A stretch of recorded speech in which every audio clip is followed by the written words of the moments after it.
Doctor Dalip Kaur Tiwana ਦਾ novel ਹਸਤਾਖਰ ਦਾ 12ਵਾਂ ਅੰਗ। ਬੜੀ ਦੇਰ ਨਾਲ ਅਮਰ ਅੱਜ ਸੁੱਤਾ ਜਾਗਿਆ ਵੀ ਤਰਬਕ ਕੇ। ਸ਼ਾਇਦ ਕੋਈ ਮਾੜਾ ਸੁਪਨਾ ਦੇਖਿਆ ਸੀ। ਉੱਠ ਕੇ ਬੈਠ ਗਿਆ, ਮੂੰਹ ਤੇ ਹੱਥ ਫੇਰਿਆ। ਉਬਾਸੀ ਲਈ ਮਾੜਾ ਸਿਰ ਦੁਖਦਾ ਸੀ। ਚੁਫੇਰੇ ਧਿਆਨ ਨਾਲ ਦੇਖਿਆ, ਸਭ ਕੁਝ ਠੀਕ ਠਾਕ ਹੀ ਤਾਂ ਸੀ। ਉਹ ਆਪਣੇ ਘਰ ਸੀ, ਬਿਸਤਰੇ ਉੱਤੇ। ਉਹ ਸੁਪਨਾ ਸੀ ਜਿਸ 'ਚ ਜੰਗਲ 'ਚੋਂ ਕਿਧਰੇ ਰਾਹ ਭੁੱਲ ਗਿਆ ਸੀ ਤੇ ਉੱਤੋਂ ਰਾਤ ਪੈ ਗਈ ਸੀ। ਇੱਥੇ ਤਾਂ ਦਿਨ ਚੜ੍ਹਿਆ ਹੋਇਆ ਸੀ। ਸੋਚਿਆ ਹੁਣੇ ਸੀਮਾ ਗਰਮ ਚਾਹ ਦਾ ਕੱਪ ਲੈ ਆਏਗੀ, ਪਰ ਉਹ ਨਹੀਂ ਆਈ। ਸ਼ਾਇਦ ਨਹਾ ਰਹੀ ਹੈ, ਸ਼ਾਇਦ ਮੁੜ ਕੇ ਸੌਂ ਗਈ ਹੈ। ਸੋਚਦਾ ਮੰਜੇ ਤੋਂ ਉੱਠਿਆ, ਆਕੜ ਭੰਨੀ ਬਾਹਰ ਆਇਆ। ਕਿੱਡਾ ਦਿਨ ਚੜ੍ਹ ਆਇਆ ਸੀ। ਸੀਮਾ ਨਾ ਗੁਸਲਖਾਨੇ 'ਚ ਸੀ, ਨਾ ਰਸੋਈ ਵਿੱਚ। ਉਹ ਦੂਸਰੇ ਕਮਰੇ ਵਿੱਚ ਗਿਆ, ਉੱਥੇ ਵੀ ਨਹੀਂ ਸੀ। ਗਈ ਕਿੱਥੇ? ਕੁਝ ਯਾਦ ਕਰਨ ਦੀ ਕੋਸ਼ਿਸ਼ ਕੀਤੀ, ਕੁਝ ਯਾਦ ਨਹੀਂ ਆਇਆ। ਆਪ ਚਾਹ ਬਣਾਈ, ਖੰਡ ਜ਼ਿਆਦਾ ਪੈ ਗਈ, 2 ਘੁੱਟਾਂ ਪੀ ਕੇ ਹੀ ਛੱਡ ਦਿੱਤੀ। ਰਾਤੀ ਸ਼ਾਇਦ ਕਿਸੇ ਗੱਲੋਂ ਮੇਰੇ ਨਾਲ ਨਾਰਾਜ਼ ਹੋਈ ਸੀ। ਮਾਂ ਦੇ ਚਲੀ ਗਈ ਹੋਣੀ ਹੈ, ਸੋਚਦੀ ਹੋਣੀ ਹੈ ਮੈਂ ਮਗਰੇ ਆਵਾਂਗਾ। ਉਹ ਆਦਮੀ ਹੋਰ ਹੁੰਦੇ ਨੇ। ਹਾਂ, ਅੱਜ ਮੀਟਿੰਗ ਤੇ ਜਾਣਾ ਸੀ। ਕੀ ਕਰਨ ਜਾਣਾ ਹੈ? ਸਾਰੇ ਖੋਤੇ ਇਕੱਠੇ ਹੋਏ ਨੇ। ਨਾ ਅਕਲ ਨਾ ਮੌਤ। ਗਲਤੀਆਂ ਕਰਕੇ ਵੀ ਸਮਝ ਨਹੀਂ ਲੱਗਦੀ। ਆਪਸ 'ਚ ਲੜ ਕੇ ਉਹ ਰੈਵੋਲੂਸ਼ਨ ਲੈਣ ਜਾ ਰਹੇ ਨੇ। ਨਾ ਮੰਨਣ, ਇਕੱਠੇ ਕੂਚ ਜਾਣ। ਮੈਂ ਕੀ ਲੈਣਾ? ਉਲਟੇ ਮੇਰੇ ਤੇ ਦੋਸ਼ ਲਾਉਂਦੇ ਐ, ਕੱਢ ਦੇਣ ਮੈਨੂੰ ਪਾਰਟੀ 'ਚੋਂ। ਮੈਂ ਕੀ ਲੈਣਾ? ਨਹੀਂ, ਮੈਂ ਗਲਤ ਗੱਲਾਂ ਨਾਲ ਸਹਿਮਤ ਨਹੀਂ ਹੋ ਸਕਦਾ। ਆਹੋ, ਹਾਂ। ਤੇ ਸੀਮਾ ਕਿੱਥੇ ਚਲੀ ਗਈ? ਅਮਰ ਆਪਣੇ ਹੀ ਮਨ ਨਾਲ ਗੱਲਾਂ ਕਰ ਰਿਹਾ ਸੀ। ਇੱਕ ਚਬੂਤਰੇ ਤੇ ਕਬੂਤਰੀ ਕਲੋਲਾਂ ਕਰਦੇ ਸਾਹਮਣੇ ਬਨੇਰੇ ਉੱਤੇ ਆ ਬੈਠੇ। ਰਾਤੀ ਸ਼ਾਇਦ ਮੈਂ ਇਹਨੂੰ ਝਿੜਕਿਆ ਸੀ ਕਿਸੇ ਗੱਲੋਂ। ਮੈਨੂੰ ਗੁੱਸਾ ਵੀ ਤਾਂ ਕਿੰਨਾ ਆਉਣ ਲੱਗ ਪਿਆ। ਸਾਰੀਆਂ ਗੱਲਾਂ ਦਾ ਗੁੱਸਾ ਸੀਮਾ ਉੱਤੇ। ਚੱਲ ਚੰਗਾ ਹੈ ਸੀਮਾ, ਜਦੋਂ ਮੈਂ ਕਿਧਰੇ ਚਲਾ ਗਿਆ ਤੂੰ ਯਾਦ ਨਹੀਂ ਕਰੇਂਗੀ। ਯਾਦ ਕਰੇਂਗੀ ਵੀ ਤਾਂ ਮੇਰਾ ਗੁੱਸਾ, ਮੇਰੀਆਂ ਝਿੜਕਾਂ ਹੀ ਯਾਦ ਆਉਣਗੀਆਂ ਤੇ ਤੂੰ ਮੇਰੇ ਲਈ ਰੋਏਂਗੀ ਨਹੀਂ। ਹਾਂ, ਇਹ ਠੀਕ ਹੈ ਸੀਮਾ, ਮੈਨੂੰ ਵਿਆਹ ਨਹੀਂ ਸੀ ਕਰਨਾ ਚਾਹੀਦਾ। ਇਹ ਨਾ ਸਮਝੀ ਮੈਂ ਤੈਨੂੰ ਪਿਆਰ ਨਹੀਂ ਕਰਦਾ ਜਾਂ ਮੈਨੂੰ ਤੇਰੀ ਲੋੜ ਨਹੀਂ। ਸੀਮਾ, ਮੈਂ ਤੇਰਾ ਬਹੁਤ ਬਹੁਤ ਸ਼ੁਕਰਗੁਜ਼ਾਰ ਹਾਂ। ਕੋਈ ਹੋਰ ਔਰਤ ਹੁੰਦੀ, ਉਹਨੇ ਮੈਨੂੰ ਰੋਟੀ ਟੁੱਕ ਦੀ ਸਮੱਸਿਆ ਤੋਂ ਹੀ ਨਹੀਂ ਸੀ ਪਾਰ ਲੰਘਣ ਦੇਣਾ। ਇੱਕ ਤੂੰ ਹੈ ਕਿ ਤੇਰੀ ਕੋਈ ਵੀ ਡਿਮਾਂਡ ਨਹੀਂ, ਫਿਰ ਵੀ ਮੈਂ ਤੇਰੇ ਨਾਲ ਲੜਦਾ। ਪਰ ਹੋਰ ਕਿਸ ਨਾਲ ਲੜਾਂ? ਇੱਕ ਤੂੰ ਹੀ ਹੈ ਤੇ ਤੂੰ ਹੀ ਤੇ ਮੇਰੀ ਆਪਣੀ ਹੈ। ਕੋਈ ਪੌੜੀਆਂ ਚੜ੍ਹਿਆ ਆ ਰਿਹਾ ਸੀ। ਅਮਰ ਇਹ ਸੋਚ ਕੇ ਕਿ ਸੀਮਾ ਅਖਬਾਰ ਪੜ੍ਹਨ ਲੱਗ ਪਿਆ। ਦਰਵਾਜ਼ੇ ਉੱਤੇ ਕਿਸੇ ਨੇ ਦਸਤਕ ਦਿੱਤੀ। ਆ ਜਾਓ, ਅਮਰ ਨੇ ਆਖਿਆ। ਬੂਹਾ ਖੋਲ ਕੇ ਸੁਨੀਤਾ ਸੌਂਦੀ ਅੰਦਰ ਲੰਘ ਆਈ। ਸਤਿ ਸ੍ਰੀ ਅਕਾਲ ਪ੍ਰੋਫੈਸਰ ਸਾਹਿਬ। ਉਹ ਸੁਨੀਤਾ, ਕਮਾਲ ਹੋ ਗਈ। ਆ ਜਾਓ ਦੂਜੇ ਕਮਰੇ 'ਚ। ਅਮਰ ਉੱਠ ਕੇ ਡਰਾਇੰਗ ਰੂਮ ਦਾ ਬੂਹਾ ਖੋਲ੍ਹਦਾ ਬੋਲਿਆ। ਬੜਾ ਵਧੀਆ ਤੁਹਾਡਾ ਘਰ, ਸੁਨੀਤਾ ਨੇ ਆਲੇ ਦੁਆਲੇ ਝਾਕ ਕੇ ਕਿਹਾ। ਘਰ ਤਾਂ ਘਰ ਵਾਲੀ ਦਾ ਹੁੰਦਾ ਹੈ, ਅਸੀਂ ਤਾਂ ਮੁਸਾਫਰਾਂ ਵਾਂਗ ਰਾਤ ਕੱਟਣ ਆਉਂਦੇ ਹਾਂ, ਅਮਰ ਨੇ ਜਵਾਬ ਦਿੱਤਾ। ਬੜਾ ਮਨ ਸੀ ਤੁਹਾਡੀ ਮਿਸਿਜ਼ ਨੂੰ ਵੇਖਣ ਦਾ। ਸੁਣਿਆ ਆਰਟਿਸਟ ਨੇ। ਸਾਡੀ ਤਾਂ ਜਦੋਂ ਦੀ ਜਮਾਤ ਆਈ ਹੈ ਉਹ ਛੁੱਟੀ ਉੱਤੇ ਹੀ ਨਹੀਂ। ਸੁਨੀਤਾ ਨੇ ਸੋਫੇ ਨਾਲ ਢੋਲ ਲਗਾਉਂਦਿਆਂ ਆਖਿਆ। ਅੱਜ ਤਾਂ ਉਹ ਆਪਣੀ ਮਾਂ ਵੱਲ ਗਈ ਹੈ, ਤੁਹਾਨੂੰ ਇਕੱਲਿਆਂ ਨੂੰ ਛੱਡ ਕੇ। ਸਾਡੀ ਕੌਣ ਪਰਵਾਹ ਕਰਦਾ ਹੈ, ਅਮਰ ਨੇ ਹੱਸ ਕੇ ਕਿਹਾ। ਲਓ, ਇਹ ਤਾਂ ਸਗੋਂ ਖੁਸ਼ਕਿਸਮਤ ਨੇ, ਤੁਹਾਡੇ ਵਰਗਾ ਬੰਦਾ ਜਿਹਨੂੰ ਮਿਲੇ, ਹੋਰ ਕੀ ਚਾਹੀਦਾ ਹੈ। ਇਹ ਤਾਂ ਸੁਨੀਤਾ ਆਖਦੀ ਹੈ ਨਾ, ਪਰ ਮੈਂ ਸੱਚ ਆਖਦੀ ਹਾਂ ਪ੍ਰੋਫੈਸਰ ਸਾਹਿਬ, ਤੁਹਾਡੀਆਂ ਗੱਲਾਂ ਸਾਨੂੰ ਬਹੁਤ ਚੰਗੀਆਂ ਲੱਗਦੀਆਂ ਨੇ। ਜਿਸ ਦਿਨ ਕਲਾਸ ਨਹੀਂ ਲੈਂਦੇ, ਲੱਗਦਾ ਹੈ ਦਿਨ ਐਵੇਂ ਗਿਆ। ਤੁਸੀਂ ਬਹੁਤ ਚੰਗੇ ਲੱਗਦੇ ਹੋ ਸਰ, ਸਾਰਿਆਂ ਨੂੰ। ਛੇਤੀ ਸੁਨੀਤਾ ਕਿੰਨਾ ਕੁਝ ਆਖ ਗਈ ਤੇ ਫਿਰ ਝੇਂਪ ਜੀ ਗਈ। ਅਮਰ ਉਸ ਵੱਲ ਤੱਕਦਾ ਰਿਹਾ। ਮੈਨੂੰ ਇੱਕ ਕਿਤਾਬ ਚਾਹੀਦੀ ਸੀ, ਸੋਚਿਆ ਤੁਹਾਡੇ ਕੋਲੋਂ ਲੈ ਲਵਾਂ, ਨਾਲੇ ਤੁਹਾਡਾ ਘਰ ਦੇਖਣ ਨੂੰ ਜੀ ਕਰਦਾ ਸੀ। ਉਹ ਬੋਲੀ। ਸੁਨੀਤਾ, ਤੂੰ ਕਿਹੋ ਜਿਹੇ ਲੜਕੇ ਨਾਲ ਸ਼ਾਦੀ ਕਰੇਂਗੀ? ਅਮਰ ਨੇ ਪੁੱਛਿਆ। ਸੁਨੀਤਾ ਗੰਭੀਰ ਹੋ ਗਈ, ਬੋਲੀ। ਸ਼ਾਦੀ ਤਾਂ ਮੈਂ ਕਰਨੀ ਹੀ ਨਹੀਂ। ਕਿਉਂ? ਤੁਸੀਂ ਕਲਾਸ 'ਚ ਆਖਦੇ ਨਹੀਂ ਸੀ ਇਹ ਵੀ ਕੀ ਜ਼ਿੰਦਗੀ ਹੋਈ ਕਿ ਪੜ੍ਹ ਲਿਆ, ਵਿਆਹ ਕਰ ਲਿਆ, ਬੱਚੇ ਹੋ ਗਏ, ਬੁੱਢੇ ਹੋ ਗਏ, ਮਰ ਗਏ। ਹੋਰ ਕੀ ਕਰੇਂਗੀ? ਤੁਸੀਂ ਦੱਸੋ ਕੀ ਕਰਾਂ? ਜੇ ਮੈਂ ਦੱਸਾਂਗਾ ਕਰ ਸਕੇਂਗੀ? ਤੁਹਾਡੇ ਆਖੇ ਤਾਂ ਮੈਂ ਮਰ ਵੀ ਸਕਦੀ ਹਾਂ। ਆਖ ਸੁਨੀਤਾ ਹੱਸ ਪਈ। ਅਮਰ ਉਸ ਵੱਲ ਵੇਖਦਾ ਰਿਹਾ। ਅੱਛਾ ਮੈਂ ਚੱਲਾਂ, ਉਹ ਘਬਰਾ ਕੇ ਬੋਲੀ। ਐਡੀ ਛੇਤੀ? ਕਿਤਾਬ ਤਾਂ ਨਾਲੇ ਤੂੰ ਭੁੱਲ ਹੀ ਗਈ ਲੈਣੀ। ਕੋਈ ਨਹੀਂ, ਕਿਤਾਬ ਲਾਇਬ੍ਰੇਰੀ 'ਚੋਂ ਲੈ ਲਵਾਂਗੀ।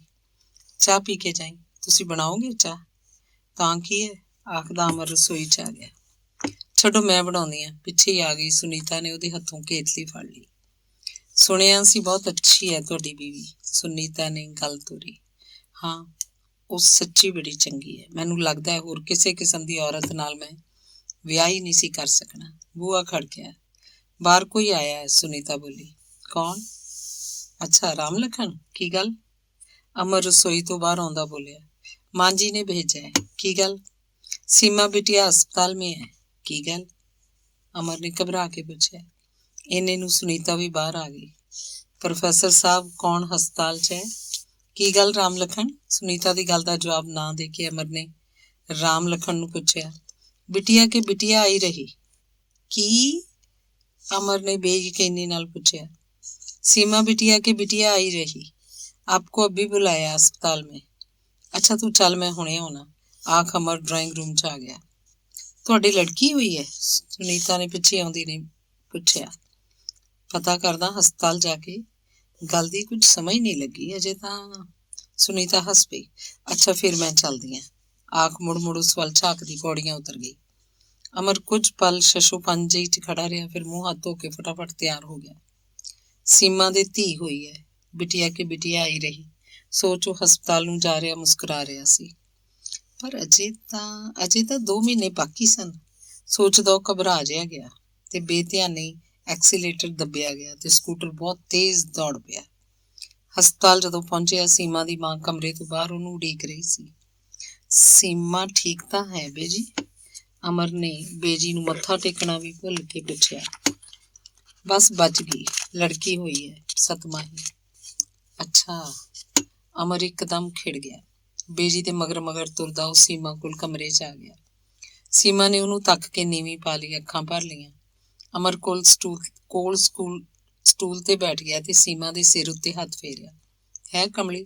ਮਾਂ ਬੋਲੀ। ਅੱਜ ਹਨੇਰੀ ਆਈ ਹੈ, ਕੱਲ ਨੂੰ ਮੀਂਹ ਦੀ ਆਸ। ਤਾਂ ਕੀ ਹੋ ਗਿਆ ਜੇ ਧੀ ਹੋ ਗਈ? ਲੈ ਇਹ ਕੋਈ ਗੱਲ ਆ ਭਲਾ ਮਾਂ ਜੀ, ਸਾਨੂੰ ਤਾਂ ਧੀ ਹੀ ਚਾਹੀਦੀ ਸੀ। ਅਸੀਂ ਇਹਦਾ ਨਾਂ ਸਿਮਰਨ ਰੱਖਣਾ। ਮੁੰਡੇ ਤਾਂ ਸਹੁਰੇ ਨਲਾਇਕ ਹੁੰਦੇ ਨੇ ਅੱਜ ਕੱਲ੍ਹ ਦੇ। ਅਮਰ ਨੇ ਹੱਸ ਕੇ ਕਿਹਾ ਤੇ ਉੱਠ ਕੇ ਝੂਲੇ 'ਚ ਪਈ ਬੇਬੀ ਨੂੰ ਛੇੜਨ ਲੱਗ ਪਿਆ। ਉੱਠ ਗੁੱਡੀ, ਤੇਰਾ ਪਾਪਾ ਆਇਆ, ਆਖਦਿਆਂ ਬੇਜੀ ਨੇ ਬੇਬੀ ਝੂਲੇ ਵਿੱਚੋਂ ਚੁੱਕ ਕੇ ਅਮਰ ਨੂੰ ਫੜਾ ਦਿੱਤੀ। ਆਪ ਕਿਸੇ ਕੰਮ ਦੇ ਬਹਾਨੇ ਕਮਰੇ ਤੋਂ ਬਾਹਰ ਚਲੀ ਗਈ। ਅਣਜਾਣਾ ਵਾਂਗ ਬੇਬੀ ਨੂੰ ਸੰਭਾਲਦਾ ਅਮਰ ਸੀਮਾ ਦੇ ਕੋਲ ਆਇਆ। ਬੇਬੀ ਉਹਦੇ ਨਾਲ ਪਾ ਦਿੱਤੀ। ਮੇਰੀ ਨਿੱਕੀ ਸੀਮਾ, ਉਹਨੂੰ ਪਿਆਰ ਦਿੰਦਾ ਬੋਲਿਆ। ਸੀਮਾ ਲਗਾਤਾਰ ਅਮਰ ਵੱਲ ਦੇਖੀ ਜਾ ਰਹੀ ਸੀ। ਅੱਖਾਂ ਵਿੱਚ ਨਾ ਮੋਹ ਸੀ, ਨਾ ਨਫ਼ਰਤ, ਨਾ ਕੋਈ ਆਸ, ਨਾ ਉਲਾਂਭਾ। ਬਸ ਬੇਵਕੂਫਾਂ ਵਾਂਗ ਉਸ ਵੱਲ ਝਾਕੀ ਜਾ ਰਹੀ ਸੀ। ਅਮਰ ਨੇ ਧਿਆਨ ਨਾਲ ਸੀਮਾ ਵੱਲ ਵੇਖਿਆ ਤੇ ਕਿਹਾ, ਤੂੰ ਮੇਰੇ ਕੋਲੋਂ ਪੁੱਛਣਾ ਨਹੀਂ ਕਿ ਰਾਮ ਲਖਨ ਜਦੋਂ ਗਿਆ ਸੀ ਤਾਂ ਮੇਰੇ ਕੋਲ ਕੌਣ ਲੜਕੀ ਆਈ ਹੋਈ ਸੀ? ਸੁਨੀਤਾ ਆਈ ਸੀ, ਉਹਨੂੰ ਕਿਤਾਬ ਚਾਹੀਦੀ ਸੀ। ਸੀਮਾ ਨਜ਼ਰਾਂ ਝੁਕਾ ਕੇ ਸੁਣਦੀ ਰਹੀ, ਬੋਲੀ ਕੁਝ ਨਹੀਂ। ਹੁਣ ਤੂੰ ਮੇਰੇ ਬਾਰੇ ਨਾ ਕੁਝ ਵੀ ਸੋਚਿਆ ਕਰ। ਅਸਲ 'ਚ ਪਿਆਰ ਪਿਊਰ ਸਭ ਬਕਵਾਸ ਹੈ। ਲੋਕਾਂ ਨੇ ਜਿਉਣ ਲਈ ਇੱਕ ਅਰੇਂਜਮੈਂਟ ਜਿਹਾ ਕੀਤਾ ਹੁੰਦਾ ਹੈ।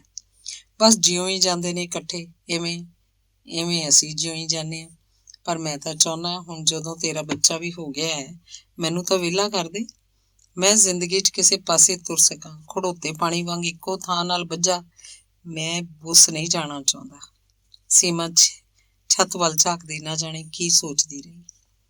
ਛੁੱਟੀ ਕਦੋਂ ਮਿਲੂਗੀ ਇੱਥੋਂ? ਅਮਰ ਨੇ ਇੱਕ ਪੁੱਛਿਆ। ਸੀਮਾ ਨੂੰ ਗੱਲ ਜਿਵੇਂ ਸੁਣੀ ਨਹੀਂ, ਉਹਨੇ ਕੋਈ ਜਵਾਬ ਨਾ ਦਿੱਤਾ। ਅਮਰ ਨੇ ਫੇਰ ਪੁੱਛਿਆ, ਛੁੱਟੀ ਕਦੋਂ ਮਿਲੂਗੀ?